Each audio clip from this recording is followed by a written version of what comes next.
order. Sharon, can you call the roll, please? Yes, Councilmember Wingert. Present. Councilmember Richards. Here. Councilmember Hughes. Here. Vice Mayor Derwin. Here. Mayor Alves. Here. Okay. We'll start with Jeremy explaining a few changes we've made to the Zoom presentations. Jeremy, go ahead. Yeah, thank you very much. And I want to thank people who had written in over the last month or so as we've matured into Zoom. Zoom itself is actually changing a bit. So there's a few things we have updated tonight just to let folks know. So first, instead of having both Q&A and chat, we have just the chat feature. But if you do want other people to see your chat, you have that ability now. So just make sure you pick all panelists and attendees. We've also should see at the top for attendees a count of the total number of people on the call. If you don't see that, I'll go back in and make sure that that is the case. And then finally, everyone should be able to see gallery view instead of just the speaker view. And if anyone is having any issues, just go ahead and put it in chat and I'll try to address it as quickly as possible. Thank you. All right. Thank you, Jeremy. We will start with oral communications. Anyone wishing to address the council on a subject not on tonight's agenda may do so here. I will start by saying that we welcome anyone to address the council during our meetings. We do have some information on the website about our speaker policy. Feel free to visit there for details. And with that, I will look to see if there are anyone wishing to address the council on an item not on the agenda. Rita, go ahead. Hi, thank you very much for changing that opening statement before oral statement. That'll make people feel a lot more comfortable because someone that might have a statement, it's most likely not in agreement with what is on the agenda. So I appreciate you, Jeff, giving that new statement. My comment is about the cannabis issue that is on the consent calendar, number 4. It was presented at the Planning Commission last week, but can this item, I don't see, and I didn't hear during that meeting where the ad hoc fire safety committee had anything to say, and in reviewing the document, there's no comments. And cannabis plants is a fire hazard. And so I'd like to have that, that issue reviewed by the ad hoc committee or fire safety committee before it moves forward.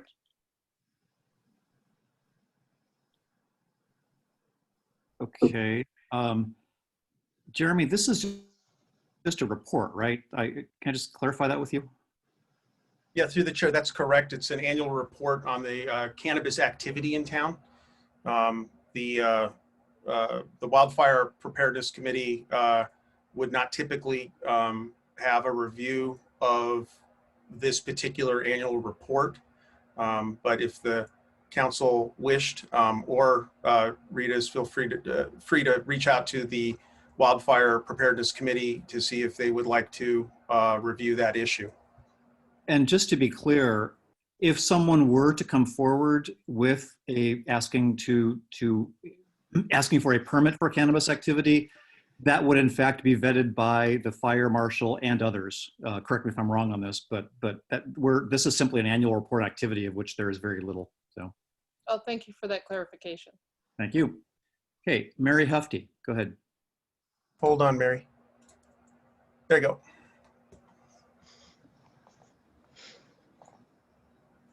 There we go.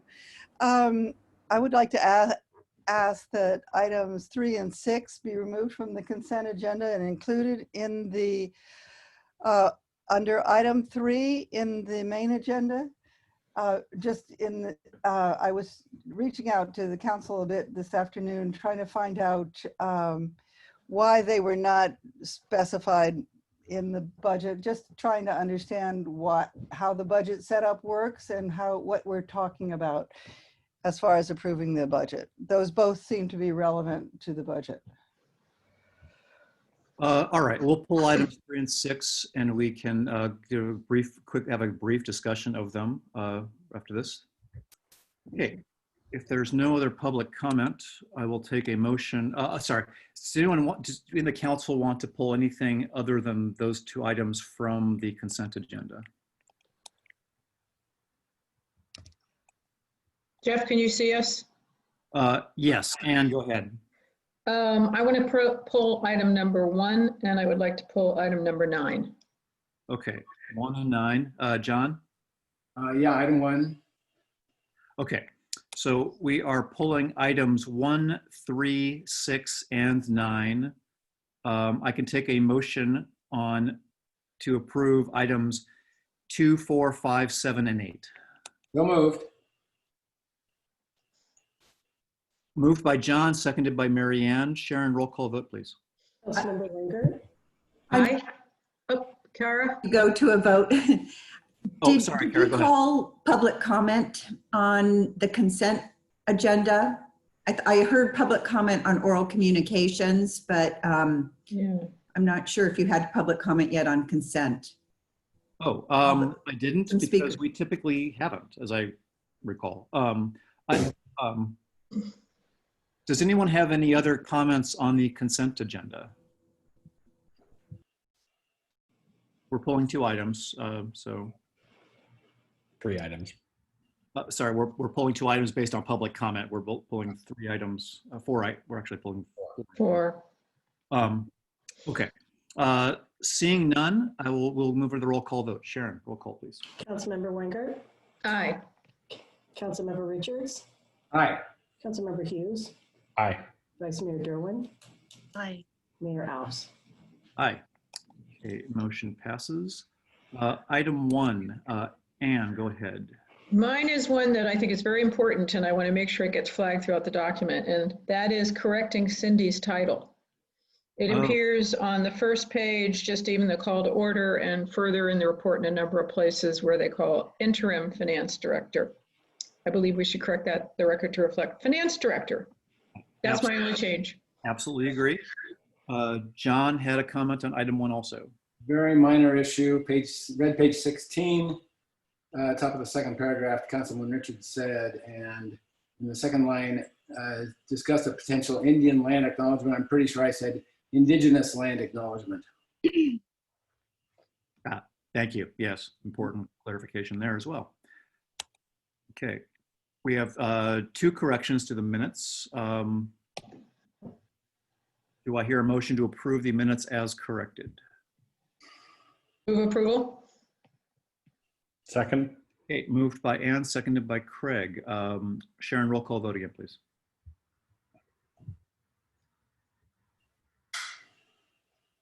You're muted, Sharon. Councilmember Wenger, Aye. Councilmember Richards, Aye. Councilmember Hughes, Aye. Vice Mayor Derwin, Aye. Mayor Alves. Aye. Okay, item 3. Jeremy, do you want to just quickly explain what the appropriations limit is? Sure, and before I do that, through the chair, there's a member of one of the attendees, Lucas, has been sending messages saying, hello, can you hear me? I will address you in just a second. Sorry about that. So every year the town is required to adopt a resolution establishing an appropriations limit. The appropriations limit was part of the package of propositions that came in the late 70s and early 80s from the voters that essentially restricted the amount of revenue that a town can appropriate in any year. So we go through a calculation that is visible on the pages behind to determine that number. If we are over the appropriation limit, we have 1 year to correct it. The town has not been over the appropriation limit in recent years and isn't this year. It's a fairly pro forma activity that is required by cities when they're producing their budgets. That's my report. Thank you. Thank you. Is there any public comment on this item?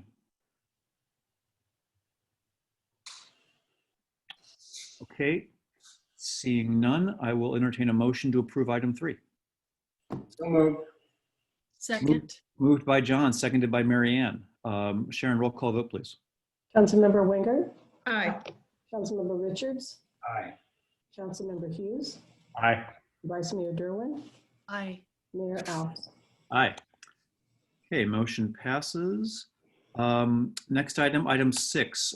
Jeremy, can you give us a quick overrun of this one as well? Yeah, Mr. Mayor, I'm watching a member of the attendees flashing their hand, and I'm trying to determine Oh, whether the hand is up. Okay, Mary has her hand up. Was that on? Mary, go ahead.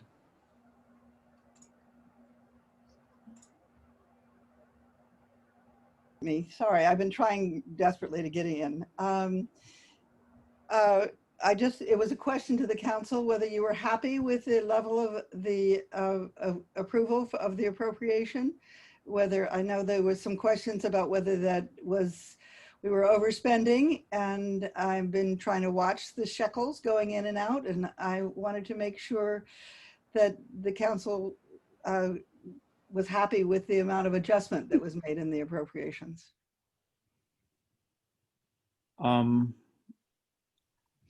Anyone want to comment on that? Yeah, I think by voting to approve it, we've indicated that we are. It's a legal requirement, and the important thing is that we stay under it. And we've been it's something that we actually deal with every year. And the fact that we're happy that we don't have to worry that we're exceeding the legal limit on how much we can appropriate. So yes. Great, thank you very much. Okay. Okay. Thank you. Item 6. Jeremy, do you want to give just a little background on this one? Sure, just one moment, please.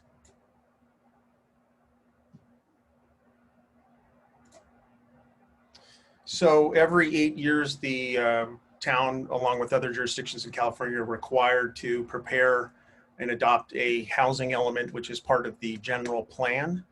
The housing element, what I would call the primary component, is a component related to the number of housing units across a number of economic levels, socioeconomic levels, that you must plan for being built. A city is not required to build housing. A city is required to provide planning tools in their zoning code to have that housing built.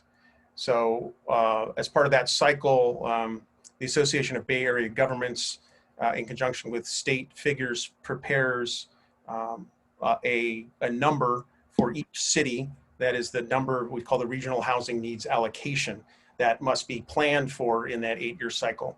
We're in the 5th housing element cycle. The upcoming cycles begins in 2023, runs until 2031. That's the 6th cycle. The planning process has begun for that. Over the last 2 cycles, at least, the town of Portola Valley has joined with other cities to get a suite of planning services to update the housing element from the county through contract before use. Is the same firm that's done it before. And our recommendation is that the town go with the full package that while it costs $45,000, it'll be fully reimbursed plus from a grant we received from the state earlier this year. This is particularly useful for us given how small the staff is, and having this kind of support and coordination with the other cities in San Mateo County, which has existed for a very long time, particularly through the sub-region process, is really important. Fortunately, there's no cost to the town in signing this agreement. But the services have been very valuable in the past to support the town's work in this regard. I don't know if, Laura, you have anything you want to add to that? No, that covers it, as long as everyone understands it's completely reimbursable through a grant from the state that's called LEAP, that every city and town is eligible to receive. Okay, thank you, Jeremy. Thank you, Laura. Public comment. Lucas, go ahead.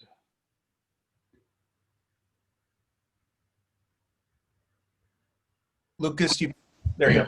Well, are they building houses on Windy Hill now? No. This is something we have to go through. It's required by the state. So we're going through a planning exercise, and this is consulting fees that basically we support us in developing a housing element for the next plant housing cycle. So no, this doesn't address specific housing project anywhere. Thank you. Mary, go ahead. There you go. I'm sorry, I'm disadvantaged by not being able to see both you and the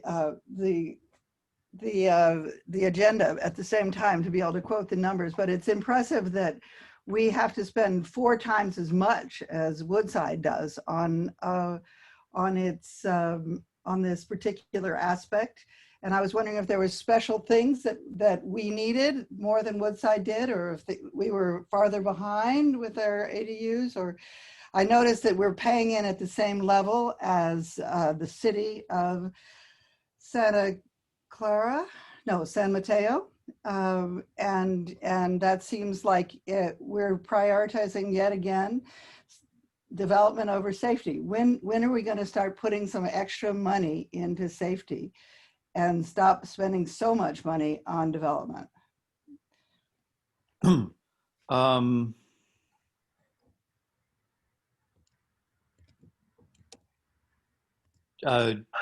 Jeremy, do you want to address that question about the costs? Sure. I Oh, can Laura. speak to that. So all of the cities and towns had in the county had the option to select what package they wanted to choose. And those different packages are outlined in the staff report. Staff's recommendation is that we choose the full package. So all of the different services that they're providing to different cities and towns. So that's our recommendation, so that we've got the support that we need to go through the entire process. Woodside has selected a different package, so they're choosing to take less services from 21 Elements through the collaboration. So the different dollar amounts correspond to both the size of the cities, because there's a tiered price, since smaller cities pay less for some of the services, and then you can opt in or out of the different parts of it. And I would add, I'm sorry. Jeremy, go ahead. And then Chair, there is no relationship between having a certified housing element and the level of development a city supports or doesn't support. Those are, there's no connection. Yeah, and I would just add that we will be talking about our safety budget as part of the budget discussion, and this is a state requirement, so thank you. Kristi's up next. Go ahead.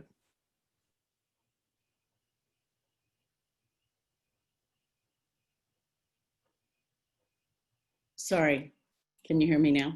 Yes. Okay. I'm just wondering, Jeremy mentioned the RENA number, and I believe the estimates are out for cities. Just wondering what Portola Valley's estimate is for RENA, and when will we get our final as well? Jeremy or Laura, do you want to answer that? Yeah, I can start and then Laura can add some detail. So the methodology committee has completed its work and is forwarding the numbers it's recommending to the full ABAG committee, which allows us to have a process to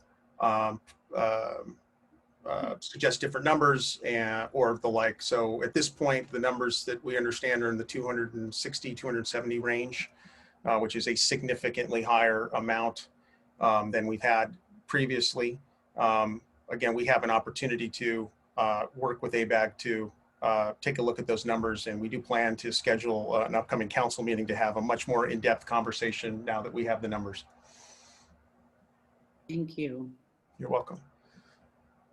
Okay, Wynn, hand up. Wynn. Sorry, before you move on, I think Kristi has sorry, go ahead. Yeah. just as to the timeline for the final numbers. Laura, do you have the specifics on that?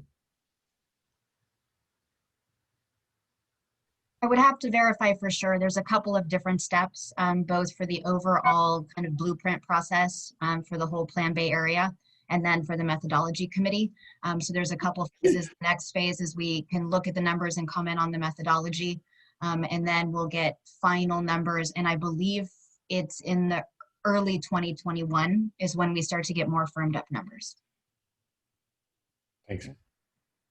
Thank you. Wynn, go ahead. So I heard they are building houses on Windy Hill. Is this true? No, that is not true. I don't know where this is coming from. Wow. Sorry. I'm just, no, I want to be very clear about this. I don't know where that came from. There are no plans for houses on Windy Hill. It is owned by Mid-Penn Regional Open Space District. There is no plan for development there. Okay? Thanks. Sorry. Okay. If there are no other comments or questions from the council, I could take a motion to approve item 6. Mary Ann, go ahead. Motion to approve. Thank you. Second. Moved by Mary Ann, seconded by Craig. Sharon, roll call vote, please. Councilmember Wenger, Aye. Councilmember Richards, Aye. Councilmember Hughes, Aye. Vice Mayor Derwin, Aye. Mayor Alves. Aye. Okay, motion passes. Okay, that brings us to item 9, the grant application for the best bike and pedestrian projects. Anne, go ahead. Now, this really was a question for staff because when I looked at the timing relative to the TA grant, I was wondering why we hadn't been jumping on this earlier in the process, or at least responding to it, since it looks like we've missed one of the preliminary deadlines with the potential for extending it. But I was just wondering sort of where this came from, or was it coming out of our budget discussions, or did it something that came up on the radar as you came following our budget discussions to seek more grant monies if possible? Through the chair, I think in some ways a little bit of both. We were aware of it. Oh, Howard, do you want to speak to it? I saw you pop up there for a second. You're muted. So the application process, we were sent notification by the TA through email. So it had nothing to do with the budget. So this was completely separate. And typically, as the report indicates, previous applications were 12-month process. But this came out in mid-August, and they were due in less than 2 months. And the applications included letters of support, lots of information. They were both of them were about 200 pages long. So I don't believe we were missing any deadlines. It was announced. I think I and Jeremy were notified about it and listened to the workshop and asked them questions and submitted on time. The application were due per the report September 21st, and I think they knew because the application process was only under 2 months that people couldn't get the resolution on time, so they allowed the resolution to come afterwards. I hope I answered your questions.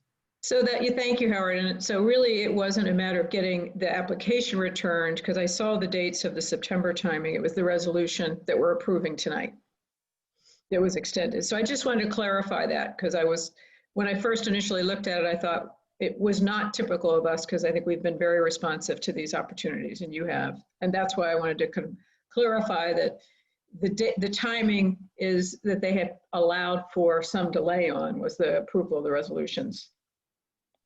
You are correct. Thank you. We submitted the applications on time, and they allowed, within the instructions, allowed till November 2nd to submit them. And we plan to, once the resolutions are done, we'll determine it. Thank you. Thank you, Howard. Well, with that, I would move approval of item 9. Second.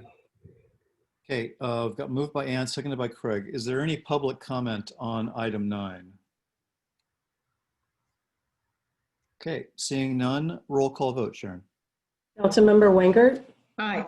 Councilmember Richards, Aye. Councilmember Hughes, Aye. Vice Mayor Derwin, Mayor Alves. Aye. Okay, motion passes. We're on to item 10, Woodside Highlands Road Maintenance District Board. Jeremy, go ahead. Great, thank you, Mayor Alves and members of the council. So as you know, the town council serves as the board to a couple road maintenance districts in town. One of them is the Woodside Highlands, which is primarily Santa Maria and the roads off of Santa Maria. It was formed in the early 70s, 1972, to support road maintenance on roads that are not owned by the town. The staff report describes the mechanism by which that happens. The procedural, the procedural directive that was developed after the adoption of the ordinance for this body called for a citizens advisory board to support this work. But we haven't formally adopted this in almost 50 years.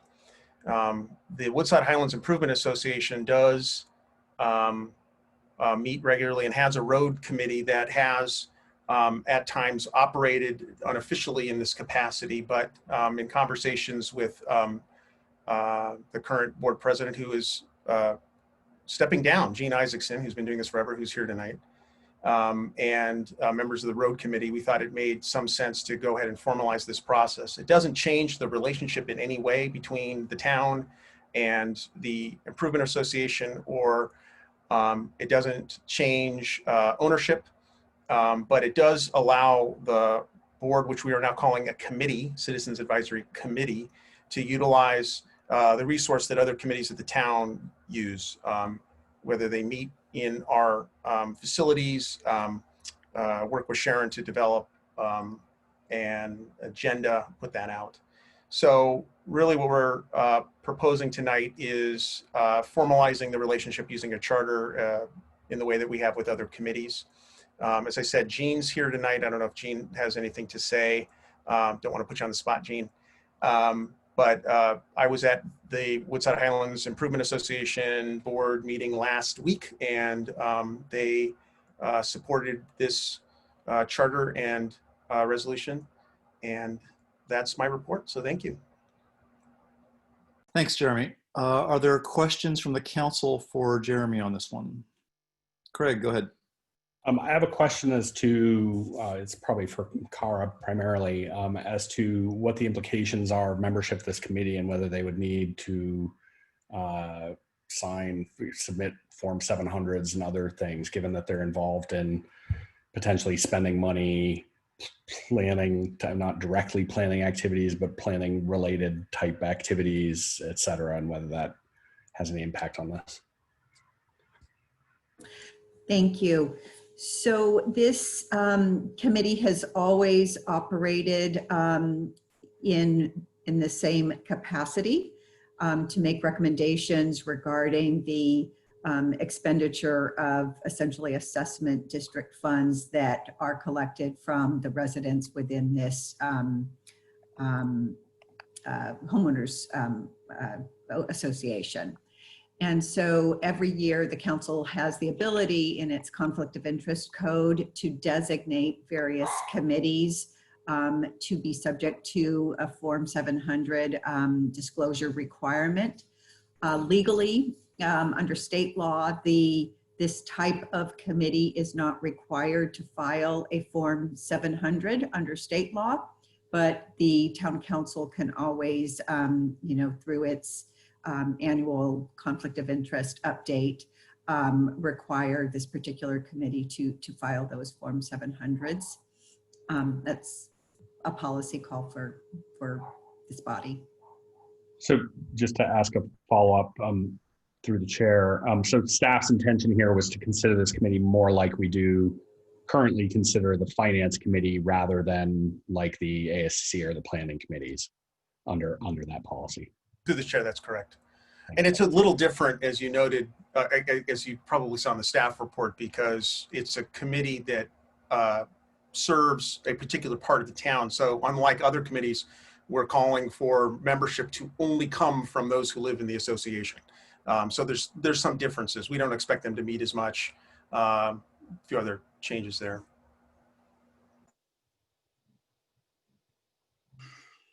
Okay. Other questions on this one from the council? Okay. Oh, Anne, go ahead. Just one question. It's probably for Jean if she's here. I'm hoping that there's an active group in this area. And I just wanted to get a sense from you, Jean, of whether there are going to be people who are willing to serve on this new advisory board, and how effective you think it'll be. Hi, Ann. Can you hear me, everybody? Yeah. Yeah. Yes. Oh, good. I hope you can't see me. I wasn't planning on being. Anyway, definitely. So we have a road committee. By the way, I just stepped down. I had my 10 years. And so Teresa Godfrey is our new president, but I'll go ahead. She's going to be a fabulous follow-up. So we have a very active group, and the people who are now, we just installed a new road committee. Our road committee is made up of 3 officers of the Highlands Association, 2 board members and 2 non-board members. So I'll be continuing as a road committee member too. And so what we're going to do, I guess the way it has to work, because your committees can be, people can apply other than the people we recommend. So we've typically recommended our road committee members, and we'll recommend them again, I'm sure. And then the town council has the right to look at other applicants also. So we realize there may end up being a slight difference between our road committee and who ends up being on the CAC. But we have plenty of people really active and interested and participatory. It's fabulous here, so that won't be a problem. Great, thank you. Just this is actually, we're converting sort of a board of, this is an existing group that we're now converting to a committee, right? Do I have that right? In some ways, yes, in some ways, no. So the roads committee will still function as a committee of the Woodside Highlands Improvement Association. The membership of the CAC would be selected by the council. People would apply. Presumably, the roads committee members would apply. And when they would meet here using the town's resources, they would meet as the CAC. But the one difference is the Highlands Association appoints their members, the council appoints the CAC, and we would have a little bit of a different way to apply. We wouldn't just automatically, I certainly wouldn't recommend automatically putting people from the roads committee. You want to broaden it out. Well, by the way, can I just interject one quick thing, Jeremy and everybody? No, go ahead, Jean. Yeah. We do not have a homeowners association, so it's often assumed we do, but we do not. We have nothing like the ranch, for example. We are the formal name is the Woodside Highlands Improvement Association. It's a nonprofit corporation, started back in the 40s under a slightly different name. It was called a club then. We certainly don't have any jurisdiction over what colored people paint their houses or anything like that. It was a neighborhood improvement association. I guess those existed back in the day. And of course, our main concern is, well, we have 2 concerns: keeping the road working and having fun. And both are important. So we do both. But I just wanted to make that clear because I often hear it referred to as a homeowners association, and it is not. So we basically, it's 2 different things. It's this old association that's continued since at least back in the 40s. And once called a club, now called an association. And under that, we have, as one of our committees, we have 2 committees: a nominating committee for our own elections and a road committee. So that's about it. Totally aside over on, let's say, the other side of the, I don't know, I'm making motions here, but you can't probably see me. Pretty much separate is this road maintenance district that we formed with the help of the town back in '72, because we didn't have any funds, basically. We had a few nickels and dimes. So we've got the Highlands Association over here, and way over here we have the maintenance district. And so it will be the CAC, the Citizen Advisory Committee, is under the maintenance district, which is under the town council. So there you have it in a big nutshell. Thanks, Jane. Yeah, I'm trying to absorb what you just said. It needs a graph or a chart or something. It's going to take some time, I agree. So I had one question. I mean, we can't mandate this, but I would assume that, as people apply, we would have, we would prefer to appoint people from the district itself as members as opposed to from the larger population. Through the chair, we are recommending that only people who live in the association's boundaries be appointed. But Okay. not necessarily members of the association, was Jeff's point. I'm sorry? But not necessarily elected members of the association, I think was what Jeff is asking. But other That's members- correct. Yeah, you don't have to be elected to the WHI board to serve on the CAC. That's correct. No, I was actually asking, I mean, if I applied to become a member of the Woodside Highlands CAC, we would just say no, right? Is that right? Okay. Any other questions from the council? Any more public comments on this item? I'll give it a second here. Oh, okay. Gary Godfrey, go ahead. Hi, this is Teresa Godfrey. I'm the current president of the Woodside Highlands Improvement Association and also sit on the road committee. We would just hope that as representatives put their names in for approval to this Citizens Advisory Committee, that there be a two-way street, that we'd have some conversation about people who are possibly interested in joining and those that could possibly add more value. We obviously know the residents of our hill, and it's a very good working relationship that we have with everybody. So we'd like to have that good working relationship with the town as you consider members on this committee. Thanks, Teresa. Speaking for myself, when I get an application to a town committee, I typically consult with the chair of the committee just to make sure that we agree that this is sort of a good fit for the committee.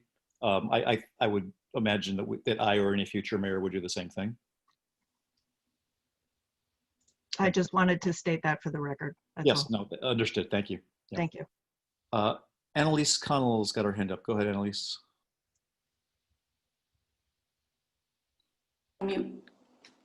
Hi, I'm Annelise Connell. I'm a homeowner in Woodside Highlands. So I've sent in a written submission, so I'll go over the sections briefly. The word citizen is historical. It was put in 1972. But you don't have to be a citizen to own property in Woodside Highlands, and you don't have to be a citizen to join the corporation. And the term citizen is discriminatory based on immigration status. So I would like to suggest that unless Jeremy has another reason why we should keep that word, that we should get rid of it. Shall I ask the questions of Jeremy and have him answer now or at the end? I guess we should, if Jeremy, well, it depends on the questions, I guess, but I mean, if there's a lot of questions, I would probably have you do them offline, but if they're germane to the conversation, go ahead. Is there any functional reason to keep the word citizen when it's not accurate and can be perceived as discriminatory based on immigration status? We have no tie to the word citizen. You can have another name. Oh, okay. Now, the idea that you have to be a resident in order to be on this committee. One possible situation is a tenant who does not pay property taxes could be has the right to serve on the committee, but the property owner does not, the one who actually pays the taxes. So I think saying you have to be a resident is inappropriate. The tenants, of course, they can join with the committee and participate and volunteer for subcommittees. They can contribute, but I don't think it's appropriate for a non-property owner to have decision-making power over how the money is spent. And I definitely think no property owner should ever be disqualified from being on this committee just because they have a tenant in their house for some period of time, but can actively perform the functions of a committee member. So I'd like to discuss first something about the Woodside Highlands Improvement Association, which is a private corporation. In the background section, it has an interesting statement.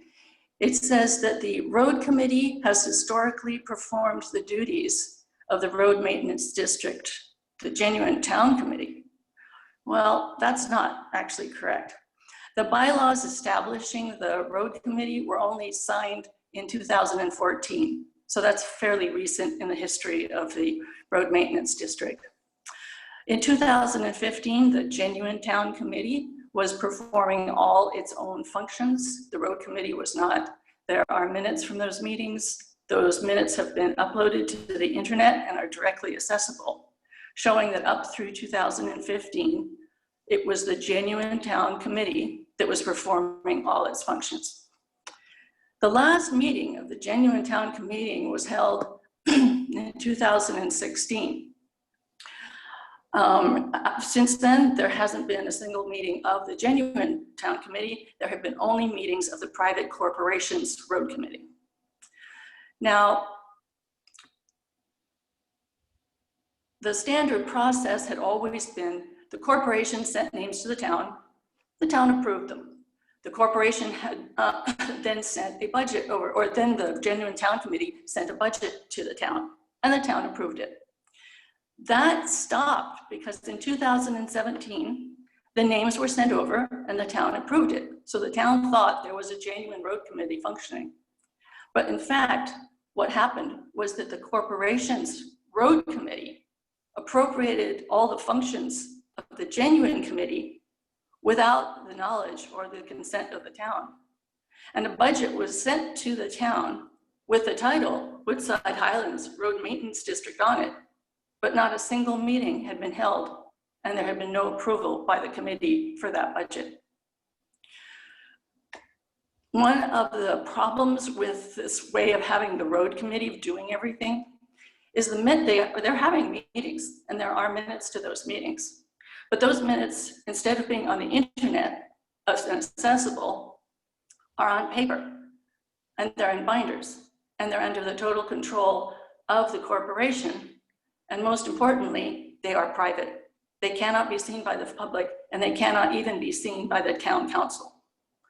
So the current relationship between this private corporation and the town is why we're here today. Now, so this is to say that the private corporation has not historically. Annelise, I'm sorry to interrupt you. We have a 3-minute limit. I will let you finish. I can do it in a minute. Things. I'm happy to continue this with you offline. I just please finish up quickly, please. Yeah, I can finish in a minute. So now we go to another section of the proposed membership. Right now, the town, you can apply directly or anyone can nominate you. Clean, simple, covers everything. But this one has added something that says a process will be used in order to determine whether or not somebody is submitted for membership. That process is undefined, it's amorphous, it's not documented anywhere. And that process has something to do with this private corporation. So my questions to the town manager is, what is the difference between me, a homeowner, making a recommendation, and this process, a non-human making a recommendation? And is it really necessary? Thank you. Through the chair, I'm not sure that I understand the question. I apologize. So I'm looking at the section that says the council will consider nominations made by residents of the district through a process developed by the residents of the district. The question is, what is that process? Where is it defined? Who has control of it? And why is it even in here when we already have a nomination process well defined for all the town committees? Any better? Yeah, that's a little, that's helpful. Thank you, appreciate it. The language here is language that we've used in the past in other, it's not meant, I understand the confusion here. There's no separate process, and that's not what the staff is recommending. To be clear, and if we want to make an amendment to this, I'm happy to do so. People can nominate themselves, someone else can nominate someone, and then the council on an agenda will pick the committee members. Okay, as I read this, I think it is code for the private corporation's nomination system. And I believe that it's being formalized into this because otherwise there's no reason that there should have been any discussion about the private corporation at all in this document. When I read this, it says process developed by the residents of the district. And that, to my mind, is the private corporation's election system to their road committee. Now, perhaps somebody who's serving on the a private corporation can speak to that issue. So through the chair, there's no code for some separate outside process. So just it's in print. It says through a process developed by the residents of the district. What is that? Well, as I said to the chair, I'm happy to offer an amendment if it's clear, but the intent was to have a very similar process for all of the committees. Cara, do you want to weigh in on this? Yes, thank you. I think that, and thank you to the commenter for bringing up that particular provision. When we looked at institutionalizing and formalizing the nomination system for this particular committee, what we wanted to do was to open the process up to apply the normal town process, application process to this committee that's available to all other committees. However, we also wanted to recognize that there has been this history, and the commenter has provided some additional information. Maybe the history did not go back as far as we had originally thought, but there was a history that the town has long used where the residents of the particular district have been served on the committee, and they have been nominated by the committee, and the council has, for the most part, accepted the nominations by that committee. And so we just, in that language that was referenced, we wanted to let the committee know that we will continue to, that the town council will continue to consider all nominations coming from the road maintenance district itself. So you mean from again, the private corporation? Yes, yes. Okay, so if that, I'm concerned that this is such an amorphous phrase that if you are actually saying that this private corporation has the right to nominate people, I would request that you state it that way, or get rid of this entirely. There's no special need to maintain this. You already have procedures where we homeowners can make nominations. To insert a private corporation that has not historically been doing the functions is one of the reasons we're here today, to make sure that doesn't happen again.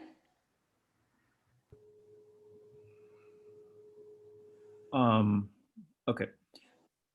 Thank you, Annelise. I will we'll take your comments into consideration as we move on. We discuss this. Thank Luke you. Monterno has his hand up. Go ahead.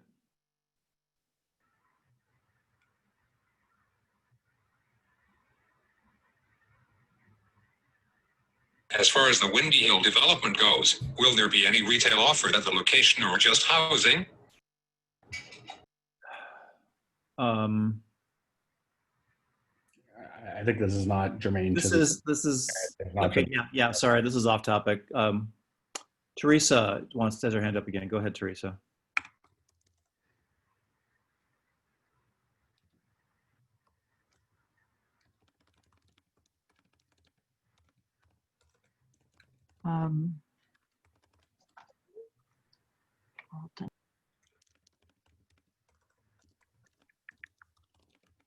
Teresa, we could hear you for a second. I think you need to unmute at your end. There you go. How's that? Perfect. Okay, good. Sorry. I just want to say that there was an awful lot of information that Annelise shared with the town council members, and much of it, I'm not going to say all of it, but much of it, there are two sides to the issues that were brought forward. And from my perspective, as a person who's been participating on the Woodside Highlands Improvement Association and the Woodside Highlands Road Maintenance District Board, the information was incorrect. So I'll just leave it at that. Okay, thank you, Teresa. If there's no more public comment on this, we can discuss it. Anne, do you have any comments you want to start with? No, I don't. Other than I find it very confusing right now.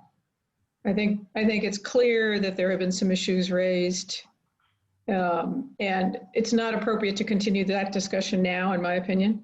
I think it's a bit of a step back moment to understand if there's substance in those comments or not. And again, I'm not saying there is or isn't. I'm just saying I think we need to understand them more fully before we'd be comfortable to move forward on this. That's my first comment. Okay, thanks. Thanks, Anne.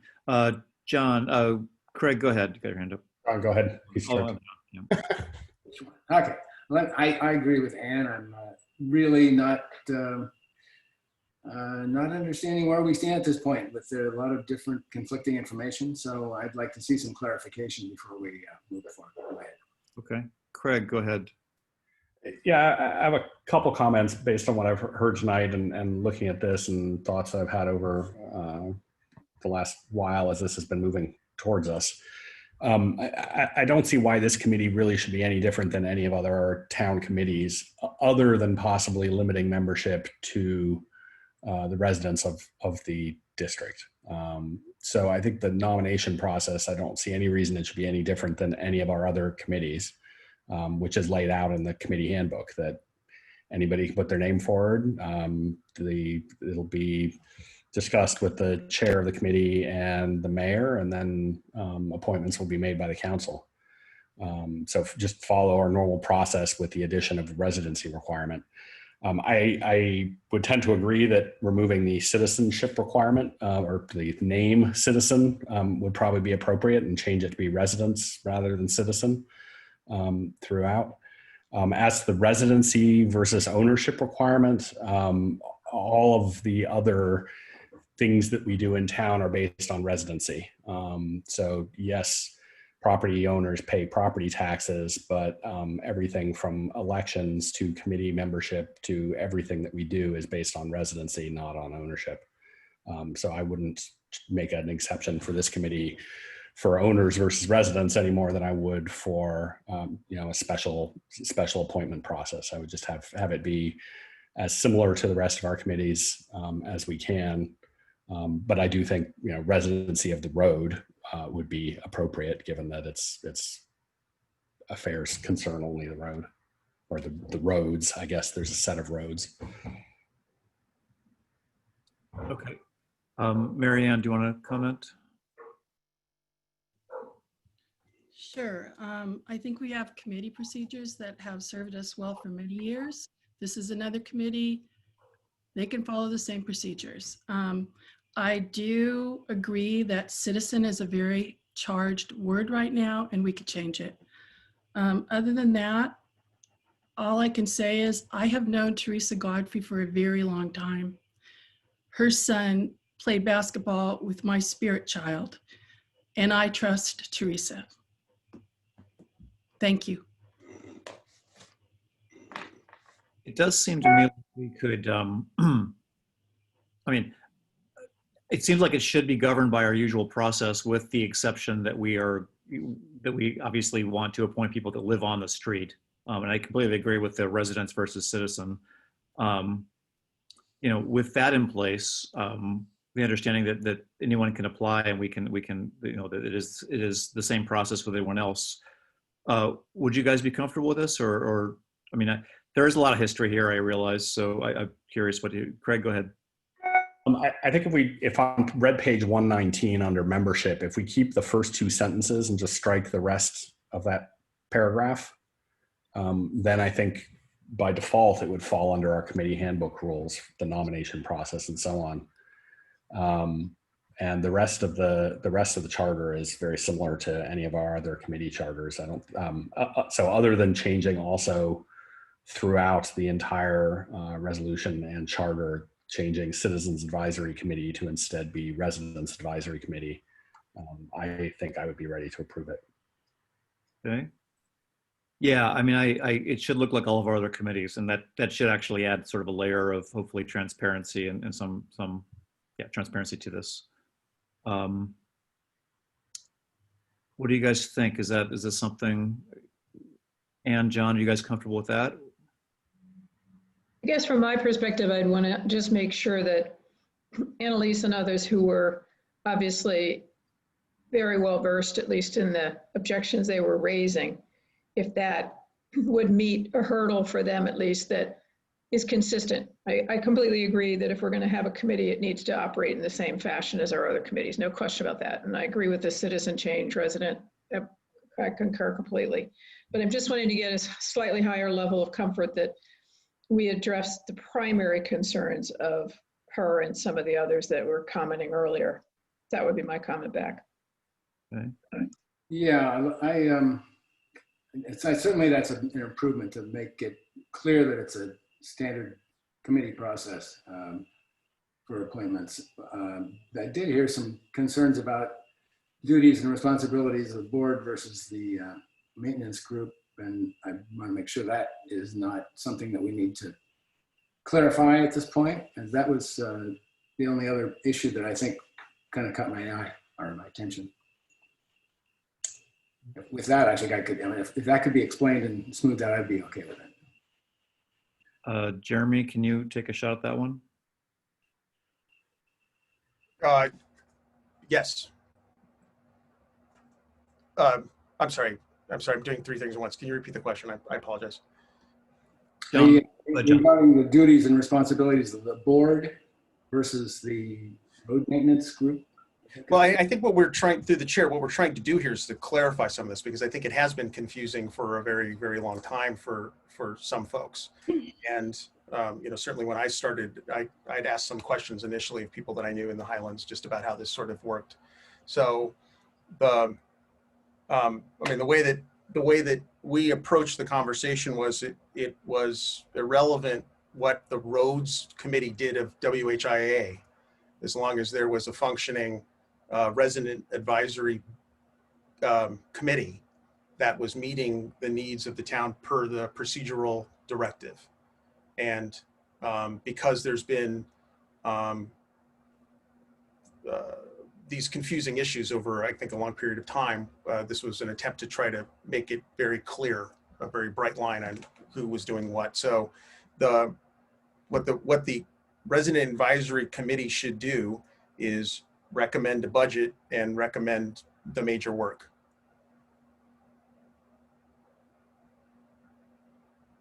Craig, go ahead. I have a technical question. So in the chat, there's some commentary about the language of the road maintenance district articles of incorporation. Are we acting tonight as the board of that road maintenance district, and therefore if we pass this resolution, would it have the effect of changing the articles as needed to become compatible? There's a section in the resolution about, to the extent that this resolution conflicts with the 1972 directive, this resolution shall govern. But if there's something in articles, do those also need to be amended? No, they don't need to be amended. And that's what we're really trying to do, is untangle the articles with respect to the private corporation, and that govern the private corporation from the governance of what we're now calling the Residents Advisory Committee. And the Residents Advisory Committee will report to the town council. So everything related to the private corporation is really not within the purview or jurisdiction of the town council. I get that. So my misunderstanding, I guess, is that so there are no articles of incorporation for a road maintenance district of which we are the board. Oh, yes, that's correct. We do not have it set up that way. Thank you.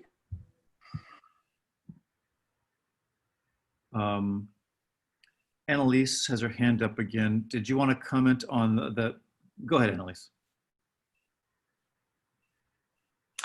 A short statement. In the early days, the private corporation did not have a road committee. It was the introduction of the road committee that has created pretty much all of this confusion. And so I agree with Ann that that issue needs a closer look to find out how the private corporation's road committee should interface with the town's genuine committee. That's all.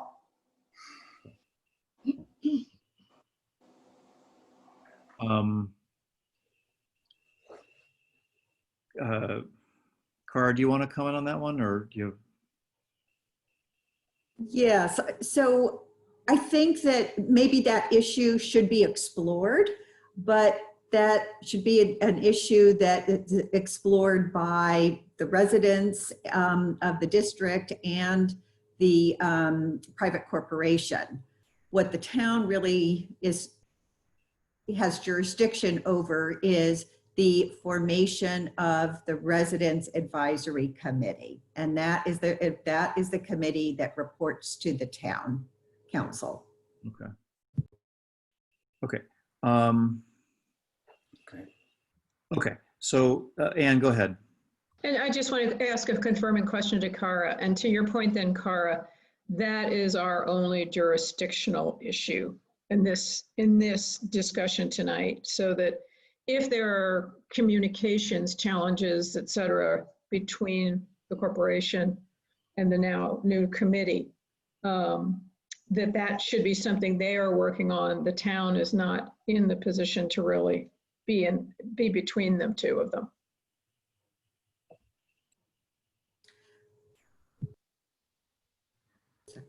Yes, that's correct. You know, and in an informal capacity, I think, you know, staff is happy to reach out and has relationships with all of the members and certainly wants this structure to work. And so we would offer our assistance in that, but we really don't have much legal jurisdiction over that relationship. Okay.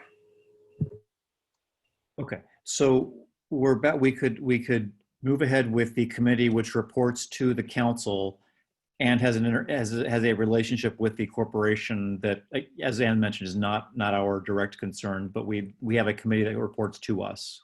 Is everyone comfortable with that? We talked about an amendment to the membership language. Do you guys want it? Should we adopt that? Should we amend it, or is it okay as written? I propose just keeping the first two sentences and striking the rest of that paragraph, if that makes sense for everyone else. Are you, Craig? Sorry, just to confirm. Read page 119, the membership paragraph, keep the first two sentences and delete the last 3 lines plus 2 words.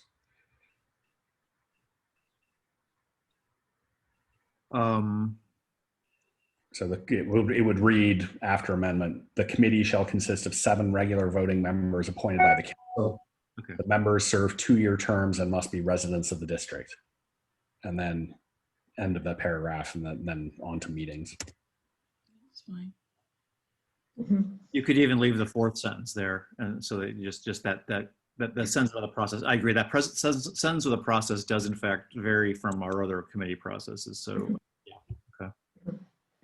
So if we were to amend it to basically eliminate the 3rd sentence, I would eliminate the 4th too, because the 4th references the 3rd. So just fair enough.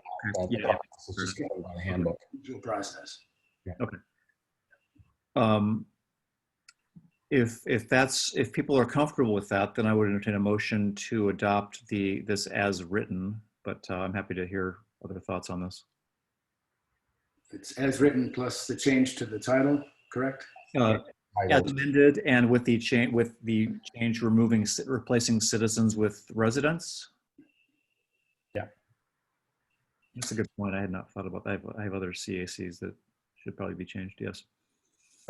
Through the chair, not to get too specific, but is it resident or residents? Residents apostrophe. Third option. Is that right? And the S apostrophe. Okay. With those amendments, it sounds like, I think we're comfortable with this. I could entertain a motion. So I would move. Oh, seconded. I'll give it to Mary Ann and second by Craig. So, hey, I won. Annelise has her hand up. Go ahead, Annelise. One more.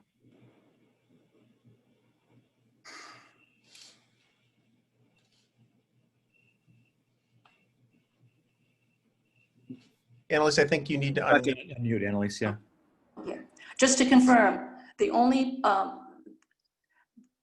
the council will consider nominations made by the residents of the district, period.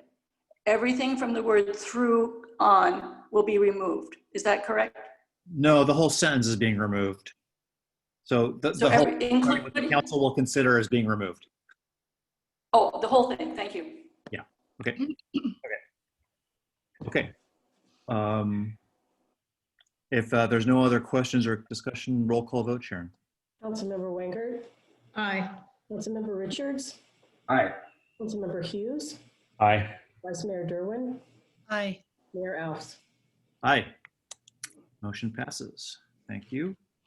Okay, we'll move on to item 11, the salary schedule for the fiscal year. Jeremy, or is this Cindy? That would be Actually. Hey. Thank you. Good evening, Mayor, Council, and members of the public. As an annual practice and in accordance with town policy to offer and maintain competitive salaries for staff positions, we would like to propose an adjustment to the ranges in salaries as an update to the town's compensation plan. These adjustments are based on the annual consumer price index, and the rate that we will be using for this update is the August CPI rate of 1.6%. This update does not automatically increase individual salaries, rather just the ranges within the position classifications as adopted in the compensation plan. If you have any questions, I'd be happy to answer questions from council or from the public. Thanks, Cindy. Questions from the council on this one?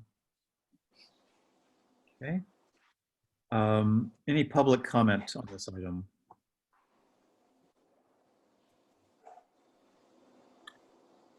Okay, seeing none. This one's, I think, pretty straightforward. So I'll either discussion or I'll entertain a motion. I would move approval. Okay. Second. Okay, moved by Craig, seconded by John. Any further discussion? No. Thanks, Cindy, for putting this together. It's pretty straightforward. Sharon, roll call vote, please.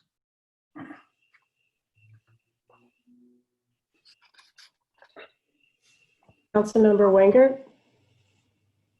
Aye. Councilmember Richards. Aye. Councilmember Hughes. Aye. Vice Mayor Derwin. Aye. Mayor Alves. Aye. Motion passes. Thank you all. Okay. Now, obviously, the thing everyone's here for, the most important thing on the agenda tonight is, of course, the census. John, take it away. Right. Yeah. Now that we've gotten kind of finished with the frivolous part of the agenda, come to the important and serious stuff. So, as those of you who have not seen the memo that was distributed out there, the reason I came up with this is I was watching these hens just crank out eggs at an unbelievable pace. It's always amazing when they're young and they can. I mean, today we have 4 hens. Today we got 6 eggs. I mean, how do they do that? And you know, I just as that sort of coincided as I was thinking with the nonsense going on in Washington and that census. Wait a minute, we need a census. So I know that it looks like the actual census is going to be cut short, but we don't have to do that. We can carry on and make this a real good count of all the hens in town find out how many eggs we're producing about, which was probably going to be an enormous number. And I could help you out with those eggs, by the way. yeah. So that's the idea. Okay, I like it. Questions from the council? Anne? John, are you planning to start an egg exchange? Oh, we might work something out. Greg? I have two very important questions and one slightly less, but the two important questions are: one, is this budgeted? Two, how does this fit with our overall council priorities? But actually my main question is whether or not it might make sense, if we're going through and revising our general plan or elements thereof in the future, to put this in as something we repeat every 10 years. And this time, I'm not kidding about this. I suspect it could be, if we tie it in with the actual census, we could use it as essentially a marketing activity to encourage people to fill out their census forms. That if we do the joint census every 10 years in Portola Valley, it could be a really fun way of getting people excited about returning their census forms. Yep, and that was partly my hope when I. It would be a census at that point. Yeah, yeah. It's a little late this year, but it might have some help. Who knows? Mary Ann, go ahead. John, are you going to take this one on? Absolutely. I'm hoping to get some help from Carrie. Yeah, do we do this online? I'm just curious, actually. Do we have a... We can put together a poll to be sent out to people on our... Not sure how we'll do it. Maybe put it on the web. Because the statistical methodology is critical for this. You know, we gotta be accurate, right? So, absolutely. Yeah, okay. Make sure we count the undocumented hands as well. Can't have those. Yeah, we count those, definitely. Yeah. Through the chair, I would note that Felicity Behringer said that we need a horses too. Oh, yes. Mm-hmm. I like that too. Yeah, definitely. All right. Okay. We have one hand up from the public. Flip Fungalito. Go ahead.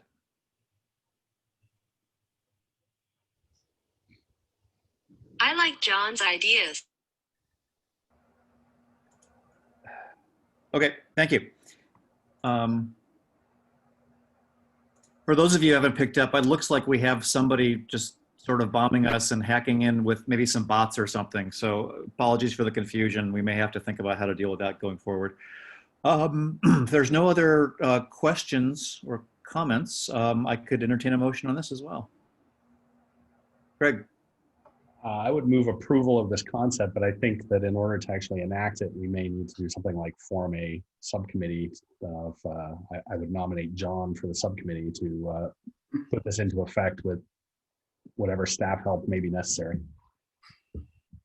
Hopefully I'll be volunteer based though, find some other like-minded hen owners to organize the community to do as much of this as possible. Anyone want to join John on the subcommittee? Mary Ann? I was going to second that motion. Okay. Sure, I'll join him on the subcommittee. Okay. We have a census with John and Mary Ann as our subcommittee to make it go forward. Any other discussion?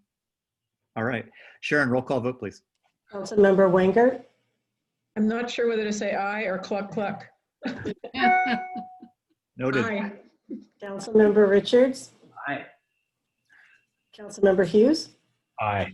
Vice Mayor Derwin. Aye. Mayor Alves. Aye. Okay. Go to it. All right. Item 13. Almost as fun as the budget. Jeremy, I assume you'll start on this one. And Yes, I will. Thank you, Mayor Alves. Can you see my screen? Yes. All right. So tonight we're proud to present the revised fiscal year 2021 budget based on the feedback that we received from the council at their late September meeting. Much of this will look familiar, but we chose to keep it intact for those who hadn't seen the previous presentation, but we will move a little quicker through it because the changes were a little less significant. So our overview tonight is just to give a quick history and timeline, provide some detail, and then summarize the council meeting action and what we subsequently did based on that action. The budget that is presented to you, as you know, stemmed out of an initial interim budget process due to the COVID-19 pandemic. We utilized for the interim budget our existing at the time FY 1920 operational numbers and rolled those over. We've been using two different systems to produce the budget, as you can see here, and it was a very quick budget process over the summer. This is the timeline that you're familiar with. As you recall, there were a variety of issues that we wanted to monitor and understand prior to the development of this budget, and this is a summary of those issues. They include impacts on our revenue stream from a variety of sources that we can't hold classes, for instance, use of our facilities. There's also been some expenditures related to PPE and ensuring that staff can work from home and when they're in the office that they're safe. And the direction that we received from council around the time of the development of the interim budget was make modest appropriate cuts and no COLA for the staff, which we incorporated. So the big changes are here. This is similar to what you saw before. We'll come to the changes that came out at the September 23rd meeting in just a moment. Again, this should be familiar. The worth noting again that the associate senior planner position that is on the books is not currently funded in this budget.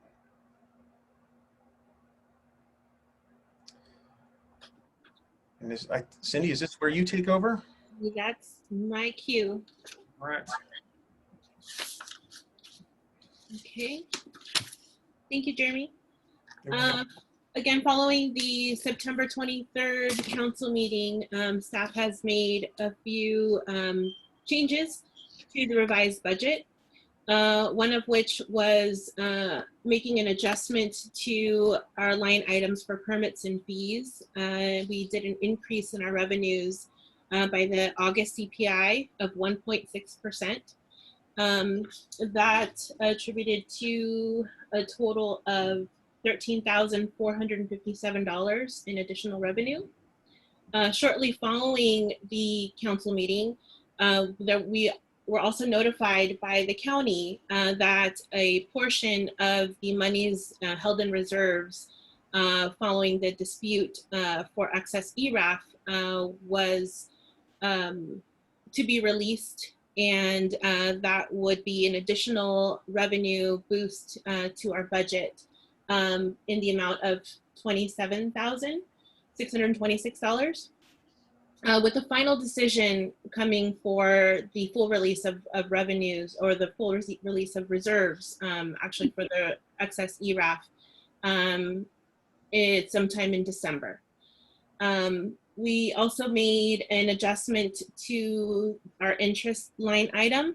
This actually reduced the amount of revenues in the original budget and actually dropped down by close to $44,000. And with those changes, we also made a few more cuts in our expenditures in the services and supplies. And for those, it was primarily in town publications, our postage line item, office furniture, and miscellaneous, for a total reduction of expenditures by $14,500. And then also we received lots of feedback from council and the public on really looking at what the full expenditure and budget would be for wildfire vegetation management.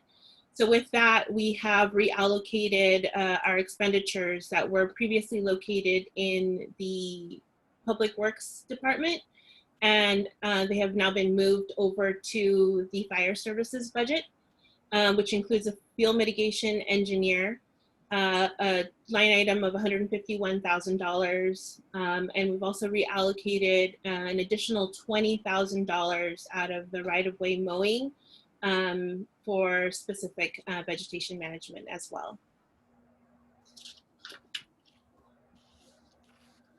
With those changes, we've also made adjustments to our the summary of our operational budget. Here we're incorporating the recent changes that were made. For the sources, the changes that you'll see is the increase in the property taxes for the excess ERAF. The items in charges for services also changed, as well as the use of money and property for the interest adjustment. On the requirement side, it was a decrease in services and supplies for the items mentioned before. And with these changes, our net operating surplus increased by $11,639 to $41,884. This also decreased the amount of appropriated fund balance required from 482,134 to 470,495, which was presented at the meeting in late September.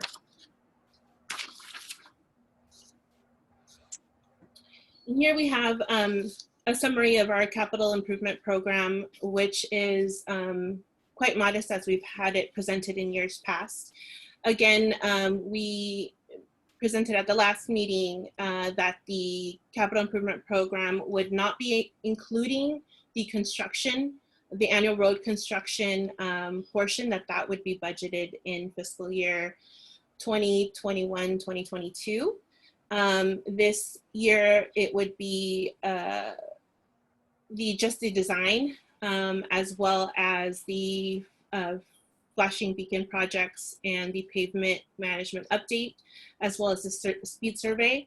This speed survey is required by law, and it is performed every 7 years. Also part of the capital improvement program is the open space in the amount of $75,500. And we have it included as well within our facilities, a total of $101,900. And with that, I'll open it up for any questions or comments.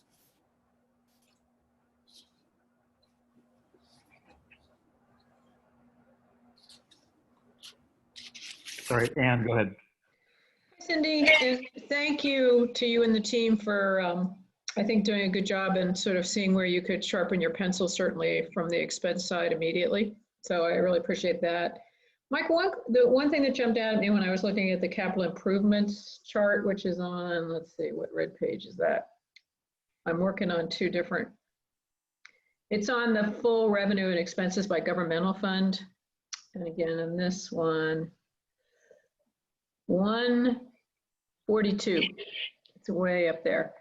What I was looking at was just wondering whether under the capital improvement section where you have the pedestrian safety study improvements for 58,000, I believe it is, and change, if that would be the money that we would potentially be awarded if we were successful in our grant opportunity. Is that correct? So that would reduce our CIP expenditure by that amount if we were able to secure the TA grant?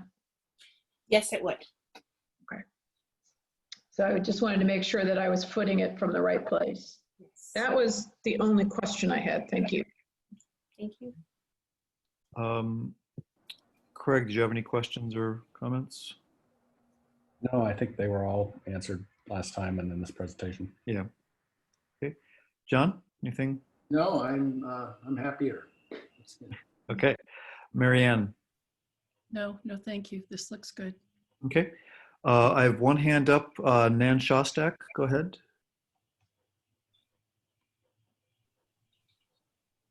Unmute, can you hear me? Yes. Hi, okay, thanks very much. Yeah, I have a couple of questions about the budgets, mainly format, so Jeremy and Cindy. First question is there some place where we can see salaries by position, whole salaries, instead of cut up into functional areas? Is that in the budget? Have I missed it? You can see salaries broken down within each department. So if you go to the department pages. Okay, from that, Cindy, can I see the total salary for a person? Mm-hmm. Okay, unless people are serving in more than one department. Is that? Right, we do have some positions that will go across multiple departments, and then they are split up accordingly. Yeah, that's when it gets a little confusing. If there's some way to put those pieces back together in some other section, it's not actually the budget, but in a report on salaries, that would be very helpful, sort of by person.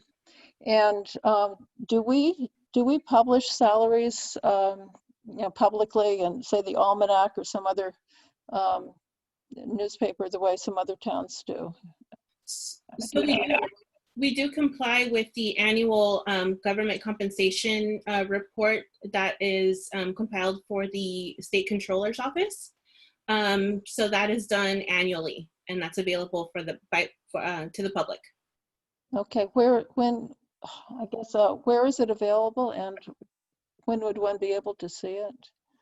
It's updated annually. I can get the timeline exactly for you, and the location of where to find that as well. That would be very helpful. Sure. Through the chair, if I could also, there's an organization called Transparent California that solicits this information from every public agency in California. So if you transparentcalifornia.com and look up Portola Valley, you can see salaries and benefits for everyone. Okay, at some point it would be updated for the current year, probably. Yes. Okay, Transparent California. Okay, thank you. And the other question is similar, but in budget item 220, fire services, you've got a couple of sub-items. And do I understand that is the total amount of money the budget is allocating for fire preparedness, for safety, for mitigation? I think most of it's for vegetation management. But is this the totality of the money the town is planning to pay for services, consultants, whatever, for fire services? Item 220, Jeremy, do you know?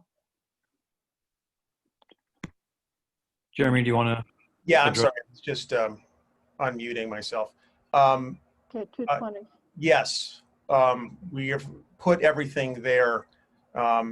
There may be the occasional future some items that are part of the capital improvement program that we would not put there, just because we don't want to mix those up. They tend to be very different programs. So for instance, this year we have $5,500 for emergency fire access. But the vast majority of the expenditures that the town would have on particularly vegetation removal would be included in this new grouping. Okay, and anything other than vegetation removal would also be there eventually if we have such expenses? Yeah, if there's a particular expense, yes, through the chair, if there's a particular expense that the council has that's outside of vegetation management, other than capital improvement, yes. Okay, and for other disasters like earthquakes, landslides, anything, where would those be? Or do we have anything? Through the chair, if you're referring to preventative expenditures, those would likely be one time and they'd be in capital. If you're speaking to post-event, those tend to be very separate with very separate funding streams. So they would be pulled out into a very separate section of the budget.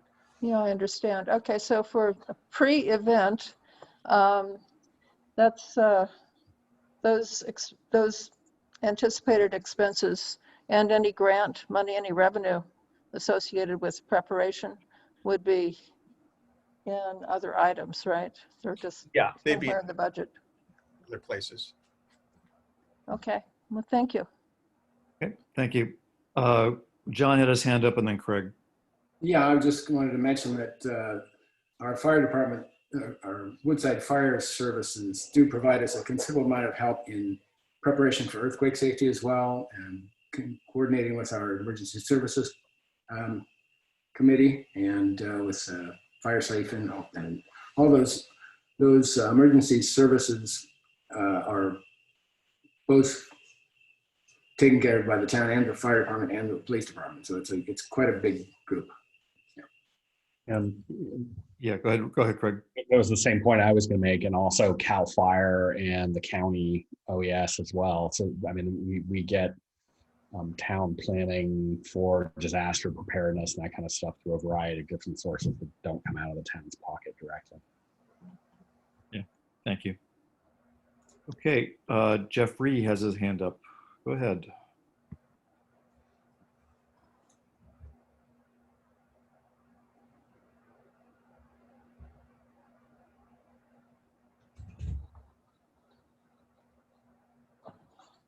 Okay, I suspected that was a bot based on his chat activity. Let's move on. David Cardinal, go ahead. I just, it turns out I just want to echo John and Craig, which is that it's not that that's the only money from the town. That may be the only money from the town government, but we spend a lot and contribute a lot through the fire district to do quite a number of things in regards to fuel mitigation and fire prevention. So I just want to make sure that everybody knows how much is being done.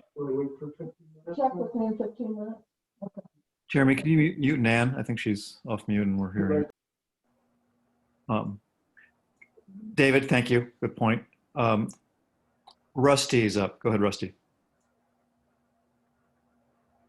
Thank you. I just have a few questions, but first of all, I think Councilmember Hughes and Councilmember Wengert last time asked if we could modify this budget to present it in a way that grouped the expenses in more categorical presentation. And I haven't compared this, but I have to say I think it's much more orderly and accessible, and I compliment whoever put this together. It's a lot easier to follow. The questions I have are start on page 148, where we have a budget for the committees. And I notice there's no budget at all for the Wildfire Preparedness Committee and no budget at all for the Geological Safety Committee. I just question why that's the case, why there's no budget for these committees. Secondly, when we get to page 159, where we have fire safety, I assume this is the 220 account that Nan and Jeremy were referring to earlier. And I'm just looking for a little bit more detail and breakout, specifically what fire prevention services are getting budgeted in this $45,000. What is it the town's going to spend this on? But even more importantly, $151,000 for a fire engineer, it would be helpful to have a explicit description of who this individual is. Is this a town employee or is this a Woodside Fire Protection District employee? And what are their duties and responsibilities to the town? What's the town going to get for $151,000? Those are my questions. Thank you. Thank you. Jeremy, do you want to just address those quickly? Sure. The town committees submit their own budgets. So this reflects what the town, each of the committees requested. The expenditures that they have are usually associated with some sort of programming or event. That's why there's actually been some significant reductions since the Geologic Safety Committee only meets as needed, and it's been some time. They don't have events. There's no budget, and the Wildfire Preparedness Committee equally does not have those kinds of events as being supported by staff as it relates to any of the research, but they're doing much of the work on their own. Let me go to page 159. You're getting us for free. Yep. And then 159, let me go backwards. Hold on. The engineer is an employee of the Woodside Fire Protection District, Danny Dempsey, who's I think a lot of people know. And actually for $151,000, we're getting some additional FTE. This is the work that I think many residents have seen along our arterials and near emergency gates and the vegetation removal, ladder fuel reductions, and shaded fuel breaks that's been occurring. The increase in the funding does a couple things. It allows for more work to happen. It also allows, it also reduces the amount of staff time that our staff the Public Works team has to spend on these projects. When we first started this over a year ago, we had to pull our crews off their normal duties to support this. And we've learned what we needed to fix that. So we're bringing in some additional resource that way. Cindy, would you speak to the 40, to the line item that Rusty asked about, the fire prevention one? Sure. And I just to add to that too, that the field mitigation engineer line item, it's a fire program with a crew of 4 individuals. And then with the fire prevention, that actually includes a portion of funding for the STARP coordinator, Selena, as well as our chipper program. So that's all included in that, the $63,732.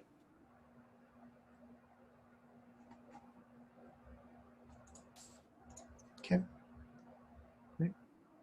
Thank you. Okay, Kristi has her hand up next. Kristi, go ahead. Hold on, Kristi. There you go. There we go. Can you hear me? Mm-hmm. Okay.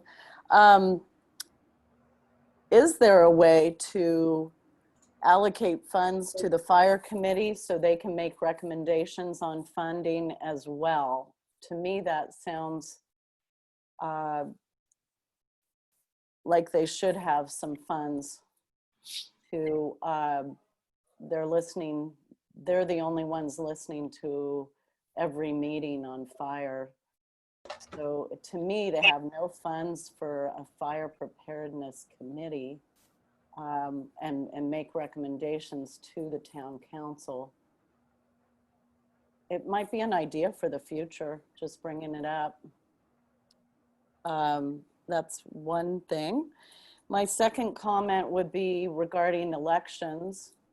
I'd like to see posters go up in 3 areas of the town. Kristi, elections are not part of this topic. It has to do with budget, and we're on budget right now, correct? I was told that possibly the banners, we did not have the funding for the banners to be put up for elections. So I wanted to see if we can get $300 for banners. That's it. For elections. Noted. Thank you. Thank you. Okay. Craig. I might on Kristi's first point, and I think this came up from previous questions and comments too. I think Jeremy attempted to answer. I think the role of our committees is typically not to spend money directly themselves, but to make recommendations to the council. And so if the fire prevention committee wants to, as they have in the past, make recommendations to the council, we would then take those up and potentially spend money on those projects. But they don't directly direct the projects themselves. When they come up with some project or plan, then they bring it to us and we approve that. So that's why it doesn't show up under the committees. Those proposals would show up under whatever those individual projects or plans are, as opposed to under the committee itself. Yeah, I'll just add to that the fire committee, now that it's a permanent committee, will actually start submitting its own budgets every year, as every committee does. And no one on the committee that I can think of has actually said we needed a budget for anything significant, but that might change. So it'll become part of our regular process. I'm sorry, Mr. Mayor, if I could just make a correction to please. The Wildfire Preparedness Committee hasn't been made permanent yet, but I think that the plan is to bring something forward to the council. But I stand corrected. You're right. Yes, but I think that was our intention. Yep. Thank you. Okay, Rita's got her hands up. Go ahead, Rita. Okay, I just want to ask a clarification question. The $151,000 for the engineer, you just said it was a crew of 4 people. Are these 4 people that already have a full-time job with the Woodside Fire, or is this something they do after hours?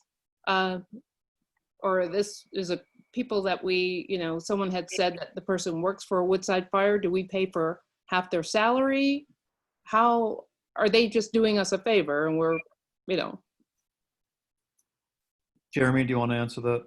Sure. So we initially brought on Denny Dempsey to pay for his time only working on the fire mitigation efforts we've described. And working with Don Bullard, he brought on additional people, and we're only paying for the time that they spend in town doing the work. I do not know if he has them employed additionally for other services or not with the fire district.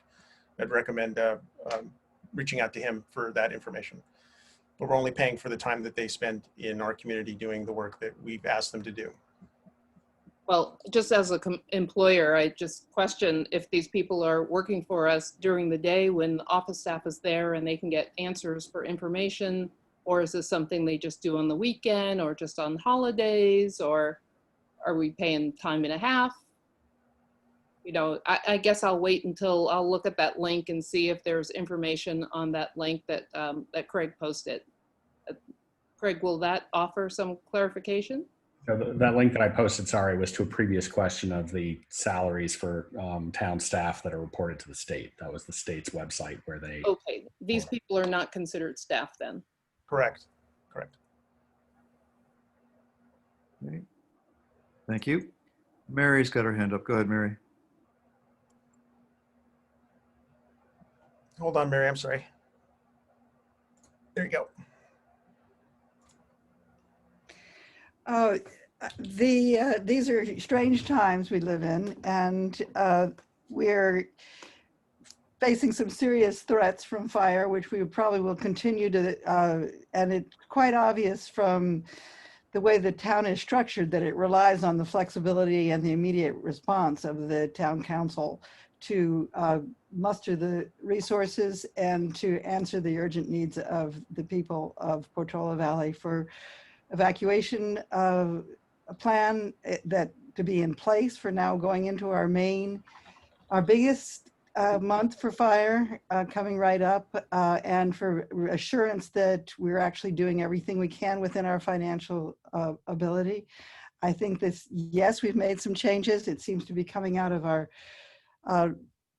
not really looking as much at what the flexibility of making this a true council priority, but changing land management a little bit towards saying it's fire. This is not a significant increase in expenditures towards fire prevention in comparison to the assets at risk in our town. And I would plead that you be more facile with the flexibility of your budget and make sure that we really are protected as a town. Thank you. Okay, we have Hansel's hand is up. Go ahead, Hansel. I think Jeff has a question. Go. I knew that was going to be a bot. Damn it. All right. Okay. If there are seeing no other hands up from the public, I'll bring it back to the council for any final discussion. Anne, why don't you start? I don't know how I draw that unlucky card every time, Jeff. You're at the end. Well, you're at the end of the bench. I'm not at the end of the bench. Anyway. First of all, I think, as I said earlier, thank you to staff, and I think they did do a good job in reaching in. Overall, I think this budget reflects the town's priorities. I think it is well designed. There are significant resources being dedicated and have been for some period of time, particularly to fire prevention. And there will be more coming. They're hard to pull out in one aggregate number because they've been in our budget for so long in various committees, as well as the Woodside Fire Protection District. The Sheriff's Office gets involved. It's a very tangled web of all of the different pieces that are part of it. And we, just to clarify, because I've heard comments about us not having looked at evacuation routes, we started studying these about 5 years ago in earnest to understand what opportunities we could create. In the event of wildfire seasons, which at that point we hadn't even seen a number of the biggest seasons we've obviously just had and are still in. So I think that I'm very comfortable that what we are doing now is appropriate to what we should be doing. It doesn't mean we won't add to it in the future, and I won't be part of the discussions for future budgets, but I do understand it very well and know that we have done a lot. The thing I would just ask, as we discussed at our last meeting, is that there are some systemic issues that are occurring now in our budget that didn't exist because we have a much bigger budget, we have a much bigger staff, we have a much bigger overhead. And as you've heard, the demands are not decreasing, they're increasing for those limited resources. So I think it's going to be imperative on this group to really identify additional revenue sources potentially and move forward with those as quickly as you can. Because as I think all of us who've been doing this for a while know, nothing moves as fast as you'd ever like. So you need to start that now. So I would just implore all of this group as you move forward to really make sure that you are pushing on all oars, whether it's increasing the UUT to help pay for some of the fire costs, whether it's a road impact fee to reflect all of the building we've had in town and construction and the impact on our roads, and a variety of other potential resources, because it's time to, I think, reinvent some of those pretty quickly.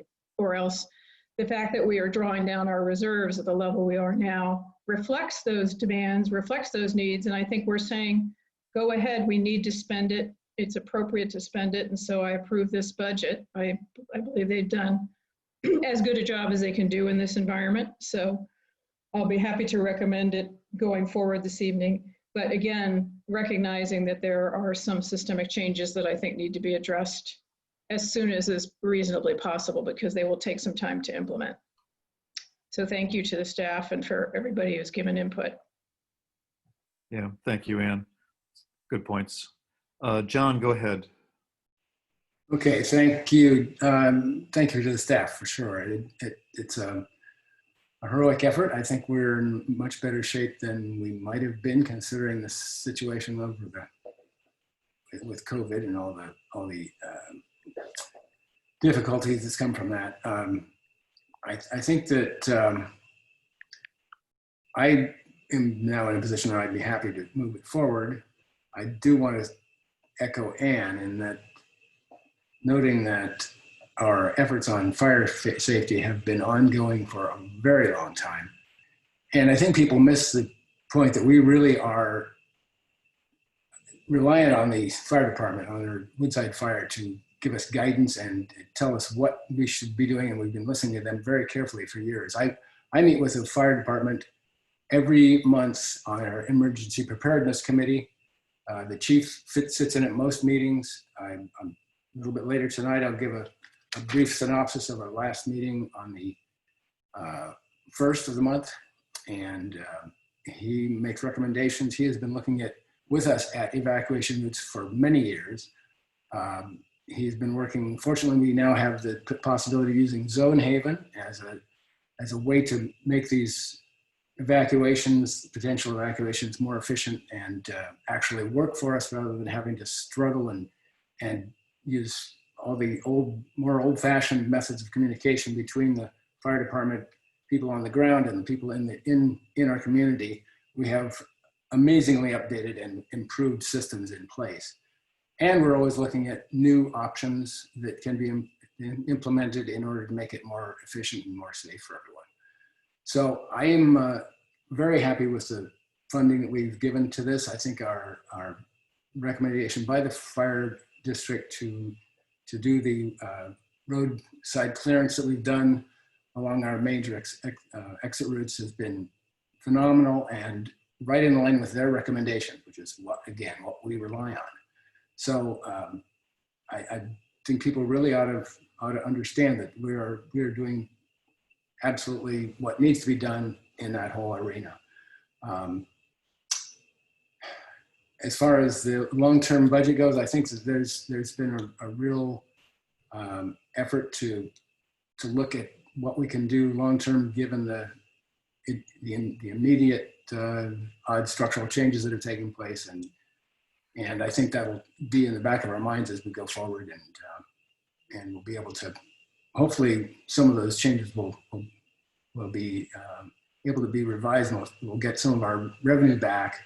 And as Ann said, maybe some additional revenue sources that will help take care of some of the road damage from the big construction projects that are taking place all over town.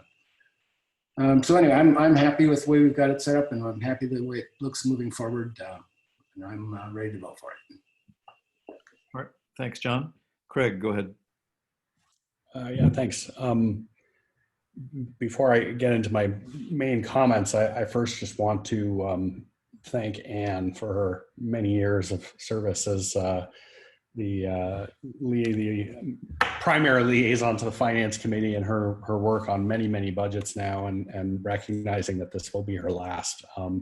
Since I joined this council and started getting involved in the town's finances, her help in understanding what used to be very hard to read town budgets and understand the finances has been super helpful. And in the years that I've been working on this, and she's been working on it far longer than I have, we've really, I think, reached a point where our budgets are now much clearer than they ever used to be.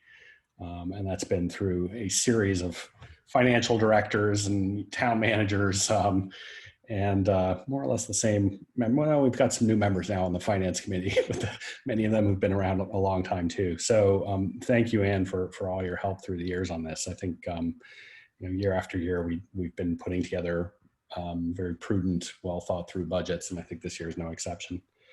I agree. I'm comfortable with where we are on public safety spending.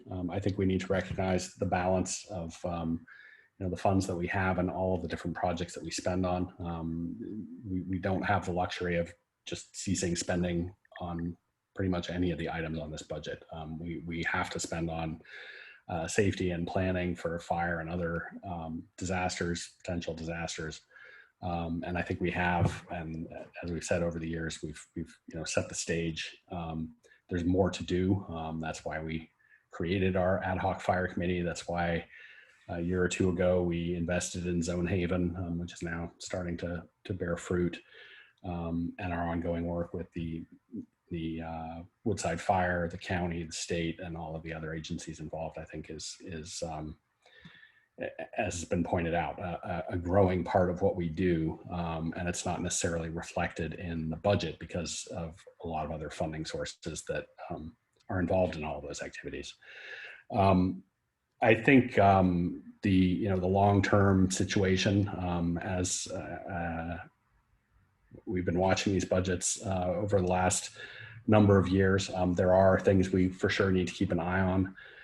There are various elements that are increasing costs, but there's also a lot of kind of uncertainty going into the future. What would it mean if we added 260 units of housing in our next 8-year cycle? That would probably have a substantial impact on our property tax revenues. It would also have a big substantial increase in load on our infrastructure that we'd have to have in place and maintain. So it's definitely something that's going to keep us on our toes in the coming years. And we'll need to be thinking about, but I think for the current situation, this budget is entirely appropriate, and I'm ready to approve it. Okay, thanks, Craig. Mary Ann, go ahead. It's hard to add to my colleagues' words, which have been so true. I guess I will say with regard to fire in the budget and emergency preparation, it may not appear so, but we have been chipping away at this ever since I was elected in 2005. In fact, when Steve Tobin was on the council, we met every 5th Wednesday to do emergency preparedness work. We have a very dedicated emergency preparedness committee. Now we have the wildfire prep committee. In the past, we actually did simulated drills of a fake disaster. We have always had a good relationship with the Woodside Fire Protection District. We have people in town who are the CERT people. Lori Duvall comes to mind. She's one of our great champions for safety. We are making progress, and we will continue to make progress. It's hard to stay ahead of climate change and the new crazy fires. And one thing that I will emphasize is everybody has to do their part. I'm doing my part starting on the 20th with some very big, vegetation management work on the slopes on my property. This isn't just the town doing work on their properties. Everybody's got to join in. I also wanted to highlight that in the recent CZU lightning fire, Jeremy was 24/7 on the phone with Woodside Fire, county manager, county emergency, and CAL FIRE. And we saw, that was a demonstration of how a fire unfolds and how we react to it. With regard to Ann's comments about long-term, I agree. Everything is getting bigger. Residents want more services, overhead is higher, property taxes are still only 53% of our revenue. We have to look for more funding streams, such as utility tax, such as, what was the other thing she mentioned? Impact. Road impact fees, or even taxing ourselves, through a bond measure or something for fire safety. But I have all the confidence that we're going to be able to do this. We are in such better shape than some of the other cities in the county who've gone through COVID, where they are in dire straits, where they are laying people off. We have always had a very small staff. I want to emphasize again, we have the smallest staff in the county. And we do an awful lot with the small staff. They wear many hats. So I want to thank Cindy and Jeremy and everyone else who worked on this budget. It was a very challenging year. You did a really good job. I am happy to approve it. Okay, thanks, Marianne. Yeah, I have nothing to add to those comments other than, to thank Jeremy, Cindy, and Jim for all the work that went into reorganizing this budget. Is so much more readable. Yeah, I mean, we obviously we're doing what we can. I'd love to be able to do more. I think Ann's absolutely right. The long-term trend is worrying. I'm sure we can find revenues to meet the expenses as they rise, but it's gonna be a hard conversation. We've got quite a few of those happening now and coming up in the future. But yeah, I too am comfortable with this budget and I'm ready to move forward. So with that, I will entertain a motion. I move approval of the 2021 budget. Is there a second? I'll second. Okay, moved by Ann, seconded by John. Any further discussion? Marianne? You're muted. I forgot to recognize Ann, who has been our budget person. We are so appreciative of everything you've done, Ann. I so look forward to your comments because, as you know, I admit budget is not my thing. I'm a words person, not a numbers person, but I've learned so much from you and you have given so much to the town. So thank you. Oh, thank you. I will echo that. Thank you, Ann, for everything you've done with all the budgets over the years. Thanks. Okay, with no further discussion, Sharon, roll call vote, please. Councilmember Wenger. Aye. Councilmember Richards. Aye. Councilmember Hughes. Aye. Vice Mayor Derwin. Aye. Mayor Alves. Aye. Okay. Motion passes. That moves us on to item 14, which is liaison reports. And okay, we'll mix it up. Craig, you go first. Oh, sorry, Jim, did you want to say something? I just No, I was just saying goodbye. Jim, thank you so much for everything. Take care. You're welcome. Yeah. Thank you, Cindy. You should go too. All right, bear with me while I All right. pull up my documentation here. I wasn't ready. Okay, I only had one, so this will be pretty quick. BPTS meeting last week. Let's see, we had an update on outreach to residents of Willowbrook and discussion of Windy Hill overflow. Appointed a new returning member to the committee, Pat Bainan, appointed at our previous meeting. So she was introduced to the committee and said hi. Committee membership for next year, everybody seemed fine with re-upping. And that was pretty much it. Nothing particularly controversial at the meeting. So that was it for me. Okay, thanks, Craig. John, go ahead. Okay, as I mentioned, the emergency preparedness meeting on the first, the fire chief gave us an update on the state of the fires in San Mateo County, which were at that point pretty much under control.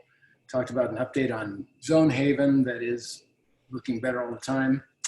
There was some discussion of grants from the state grant money to work on emergency preparedness programs in the communities that they're involved in. That would include us. Let's see, there was some discussion about moving the emergency radio up to the Cal Water site, and it looks like it's going to be a cost of around $15,000 to do the electrical and technical installation up there, radio antennas and that kind of thing. But they'll be bringing that to us when they get a little tighter number. Let's see. Looking at a communication plan between CERT and the town for when we finally get those, if we ever have a situation where we have those two entities operating at the same time, an emergency preparedness and an emergency operations center. How to make that work out is under discussion. They're looking into how it might be worked out, either wired or by runner, if we have to. Those were the main issues of that meeting. And then I did listen into a discussion in the Ladera community about land acknowledgements, and there was a really fascinating discussion by Laura Jones, who is the Stanford archaeologist.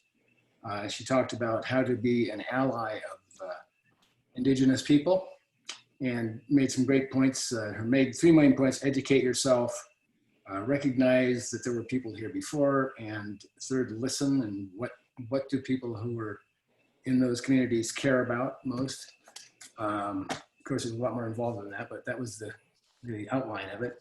And then she offered ideas for how to offer support, including being as a consumer, as an investor, and as an advocate. And of course, that's the tricky one, because you want to know that you're advocating proper things, and have to have input from the community to know how to work with that out. So hopefully we'll get a little closer to understanding that at some point. One interesting thing that I think she mentioned was that there's a discussion about having a state requirement for an ethnic studies requirement from K to 8 in California, which would be interesting. And I think that was it. Okay, thanks, John. Anne, go ahead. Okay, thank you, Jeff, for mixing up the order. So 2 meetings. I think the most important one actually was the Park and Rec Committee. Obviously, as you have all seen recently with the posts and all the issues they're tackling relative to the reopening of the courts and the fields, they have been a busy group. And ironically, what I learned, and this is kind of a sad note, and one that for anybody participating on the call and attendees, please take note. And if you know anybody that's willing to step up and do some committee work, as this group knows, we had recruited about, I think Stephen Gillette about 3 years ago had recruited, I think, 6 new members. Well, of that group, there is essentially only 1 left. And it's a great irony, because unfortunately it kind of reflects, I think, some of the things that have happened as a result of COVID, where we had 1 member who moved to Reno, 1 member who's moved to Europe, and another who's just overwhelmed by work and not able to continue with her obligations. So that committee is down to, and we just approved a member this evening, Dave Bailey, which is good. And he's, I think, in sort of in that same category of folks that we want to try and have, obviously, the most people trying to become involved that we can, of anyone in town, all residents. And so they are going to be now, with David Bailey coming on, there'll be a 5-person committee. So there's still a huge need. And as you can see, again, there's our fields, our courts, there's just a whole lot that's going on. So the majority of the conversation in their meeting was not only about the residents, the members and Chris Hugh and others resigning, but that they're looking for recruiting, and they're actually going to probably talk to one of the main pickleball people. Makes sense to have one of those members on the committee, so perhaps they'll, excuse me, be able to pick whoever is available to do that. And there was a very robust discussion of all the issues you've seen debated in terms of all of the activity related to the reopening of the fields and the courts. And I have to say that at the top of the list is a huge shout out to Jeremy and Brandy and Howard and all of the team members for working an unbelievable amount of time. And I can say it would be truly out of budget where we would have had no idea that they would have to spend as much time as they have dealing with this issue and trying to come up with compliant and safe procedures for reopening. And as you'll see, everything is about to start to, begin to reopen, in obviously modest form to begin, but with still some pretty significant restrictions. So the discussion was all about that. There were a number of pleas from Little League and others about, can't we get back? Can't we get back? So that committee, John Myers, and also deserves a shout out, has done a great job in managing a lot of increasing pressure as people obviously are reacting to COVID. And it's just very difficult because I don't think there's anybody that doesn't want to let their activities resume as soon as safely possible on the fields, particularly for youth sports. So they are all over it. But again, this is my plea to all who are listening and may listen to the recording later on. If you have an interest, this is a committee that really can and would use your help. So again, that was the principal update in that meeting, was all about the sports leagues and what they're going to be doing and trying to reopening. So nothing new to add on that. And then the second meeting, which is always an interesting one, was the roundtable, full roundtable a week ago. And the FAA, I have to say, has been, I would characterize their commentary in the most recent meetings as been an agency in retreat. All of the promise and things that had been looked at and positively promised by that group in 2017 when we finished the select committee, and obviously from that time forward, pretty much nothing has come to fruition. And they've become very adept with an increasingly complex organizational structure that has a lot of people who speak a lot, but don't really have the authority or the ability to make the changes that our roundtable and others are requesting. So it's a bit of a difficult time for that group. So there are a number of congressional discussions that are starting to happen, since I think everybody realizes that's the only way the change would be effective, which is at the national level. Now, you all may have noted that we are having increased air traffic, and that is because there have been a few procedures that they have not even put up to they haven't subjected to EIR review or to public scrutiny prior to starting to fly them. And so again, there was a lot of, we were very vocal in expressing our dissatisfaction with that kind of an approach, and that it's not at all in the spirit of working together as a regional body. And I think, again, I wish I were more optimistic that they had been listening particularly, but that was not the impression I came out of the meeting with. And from I think you'll be interested to note that the operations at the airport are down 80% year to year, this time last year versus obviously today. Their load factors, their operations are at about 42% now of what they were, but their load factors are at 40 to 50% versus 80 to 90 at this time last year. They are starting to implement on-site COVID testing at the airport, and they're piloting a program right now with some of the international flights on United flying to Germany, Tahiti, and soon to be Hawaii. As you probably all have been reading, the Hawaiian flights are supposed to be resuming tomorrow as the state has lifted and changed some of their requirements for the COVID restrictions based on which islands you'll be visiting. So they're very heavily involved in that. And they're also involved in the implementation of GBAS, which is the newly improved ground-based system for potentially allowing for higher altitudes for approaching flights into San Francisco Airport.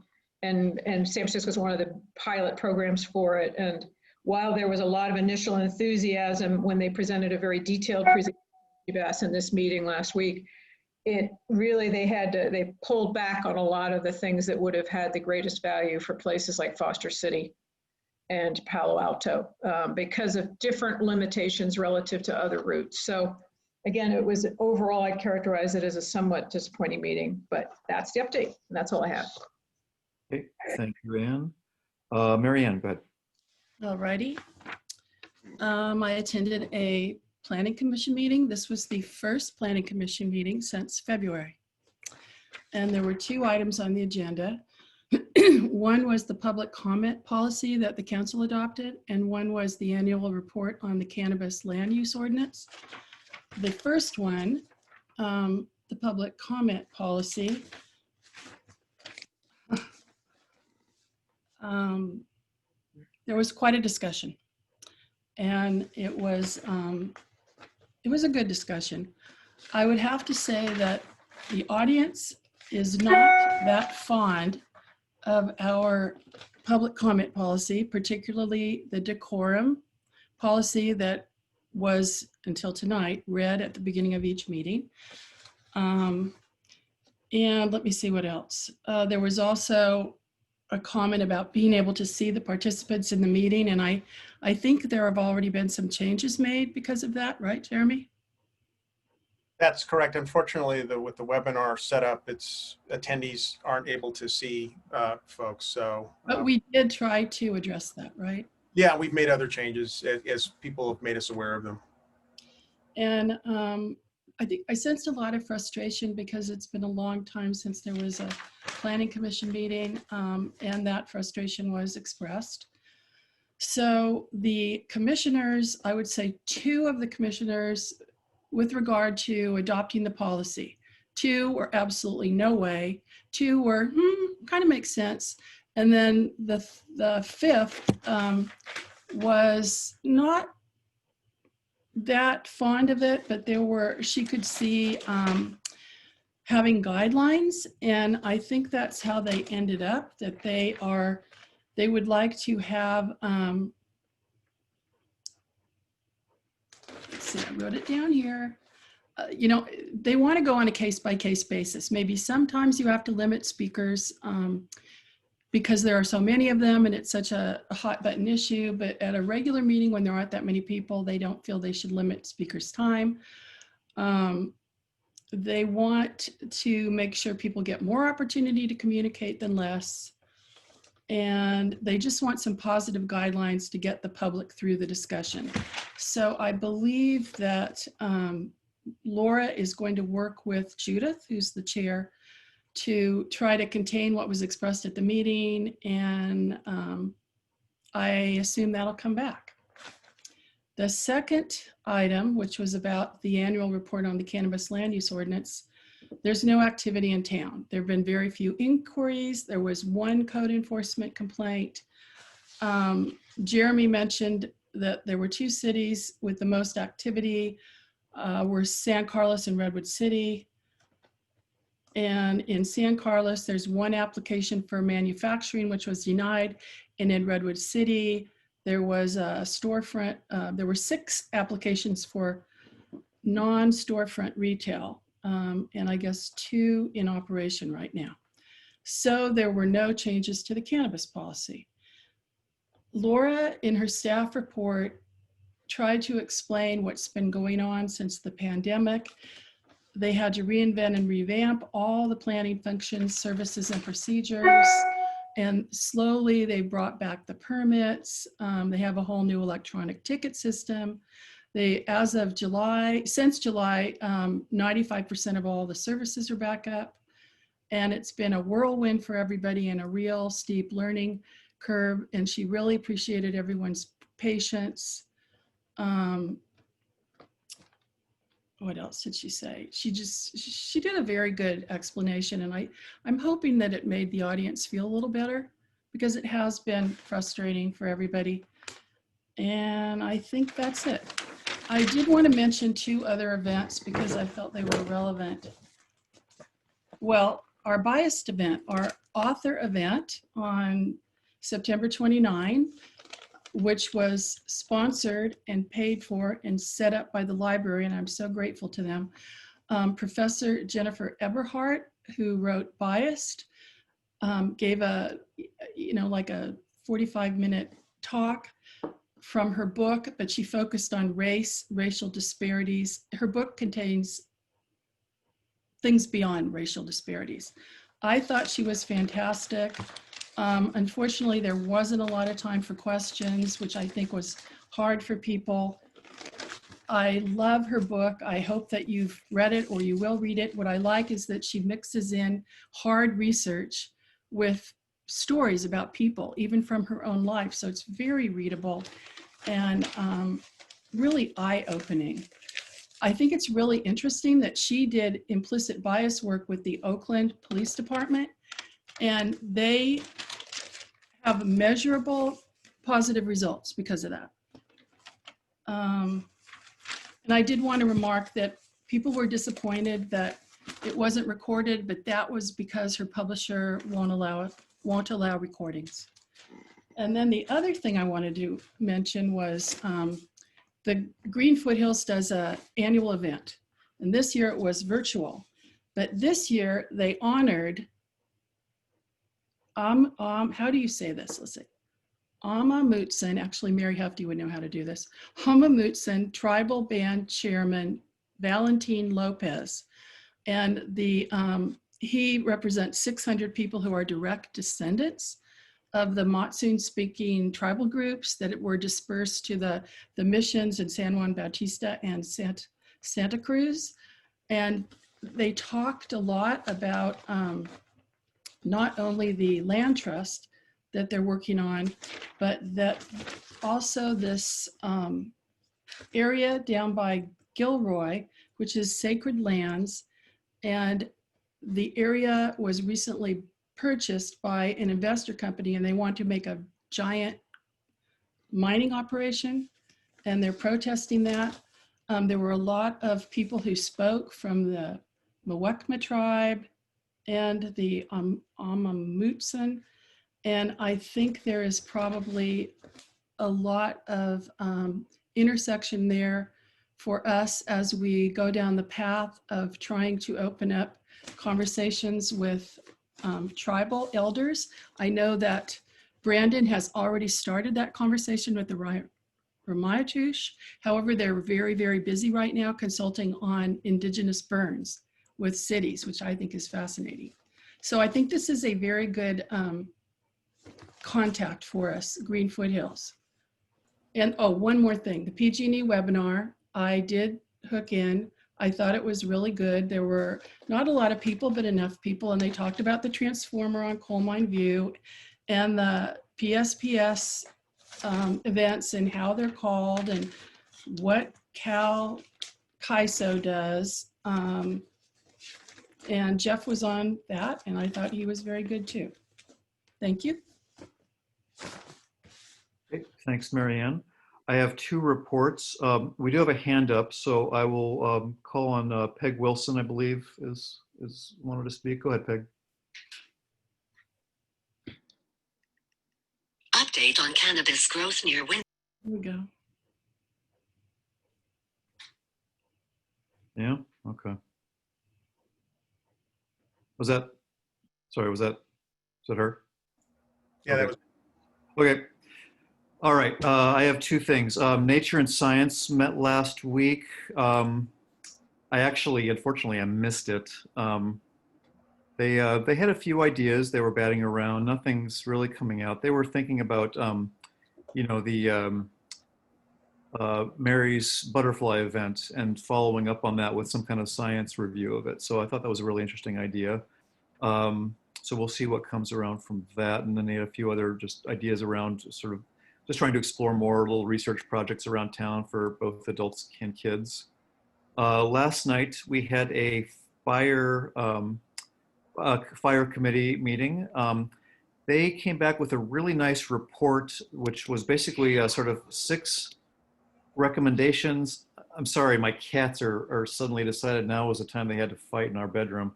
So I apologize for the background noise. Wildfire Prep Committee came back and with 6 recommendations post CZU. I thought it was a really good presentation. It'll be coming to us. I'm not going to go into the details right now because you will be seeing most of these things. It was sort of kind of a range of things, some planning things, some sort of more aggressive work on vegetation management, both private and public property. Some talk about sort of both private property vegetation management, both the actual clearing and the fundraising around it, and a few other things. So that was I thought they the vegetation management committee subcommittee gave a really nice report on it, and you'll be seeing a lot more about that. Those are my 2 reports. So with that, we can move on to Jeremy's report. Go ahead, Jeremy. Thank you. I get to be the bearer of some good news on a variety of fronts. So the first is after a 6-year effort, the town was notified earlier today that that our efforts to support Cal Water in a pilot program for smart water meters for Portola Valley residents was tentatively approved by the administrative law judge with the California Public Utilities Commission. There's some more process in front of us, but it was a good message, and we're going to continue to support this through. So we hope at some point in the near future we can, through our partners at Cal Water, present those smart water meters. We think that they just be a fantastic addition to anyone's home, particularly larger homes that may not know you've got a water leak. The second thing I want to announce is that we've received guidance from the state of California to reopen our playgrounds, and we plan to do that this weekend. So we're going to have an announcement tomorrow morning on that. So please stay tuned. As many people have probably seen, we have tennis and pickleball activity on our all sports court, and I really want to thank John Myers for all of his efforts in coordinating with the volunteers who are making that possible, and then the great tennis and pickleball folks who really worked hard to find a way to do this safely. So just a big thanks, and it's really great to see everybody out there. The AACC and Planning Commission have openings. There's 3 open seats on each of those bodies, and we'll be accepting applications for the month with an appointment on November 11th and interviews. And then finally, I got a preview today of some great work that a subcommittee of the council members Wenger and Hughes have been doing on an updated website, and it just looks fantastic. If people are excited about the budget, I think that they're going to be super excited about where the website is going. So in the next couple months, we've got some more internal work to do. We might also do some survey work with residents to see what they're looking for in an updated website. And we hope to bring this out early next year. We're not waiting to bring it out when it's perfect. We're waiting to bring it out when it's pretty good. It'll have some transitional elements still in it, but I think people will really find it delightful. And thank you to Craig and Ann for all the work that you put into that. I really loved seeing it today, so it was pretty cool. That's my report. Thank you. Thanks, Jeremy.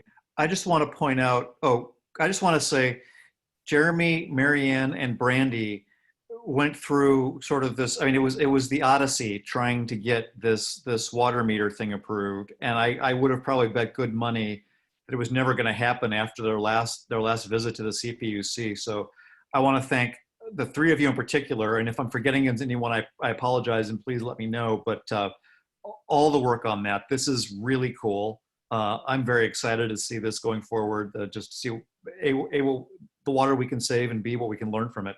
So thank you all for that. That's just an amazing piece of news to receive today. That was my main. Yeah, absolutely. Marianne, sorry. Marianne, go ahead. She had her hand up. Oh, okay. 6 years.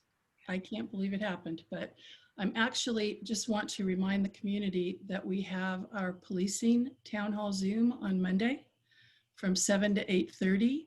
And if you want to submit a question, please do so. All the information is on the website. Thanks. Thanks, Marianne. Okay. If there's no other questions for Jeremy on his report, then we could move on to digests. September 24th, anything anyone want to pull? Okay. October 1st, anything? Okay, we talked about those, I think. And October 8th, anything anyone wants to pull? Okay, in that case, I believe we are done. Thank you, everyone. Oh, we're moving to closed session. Closed session item. Oh, I'm sorry, we're not done. Well, the rest of you are done, but we are on to closed session. Jeremy, you're just gonna move us over there? Yeah. Let's take 5 minutes before the closed session and just group, okay? Thanks, everyone. Good night. Bye.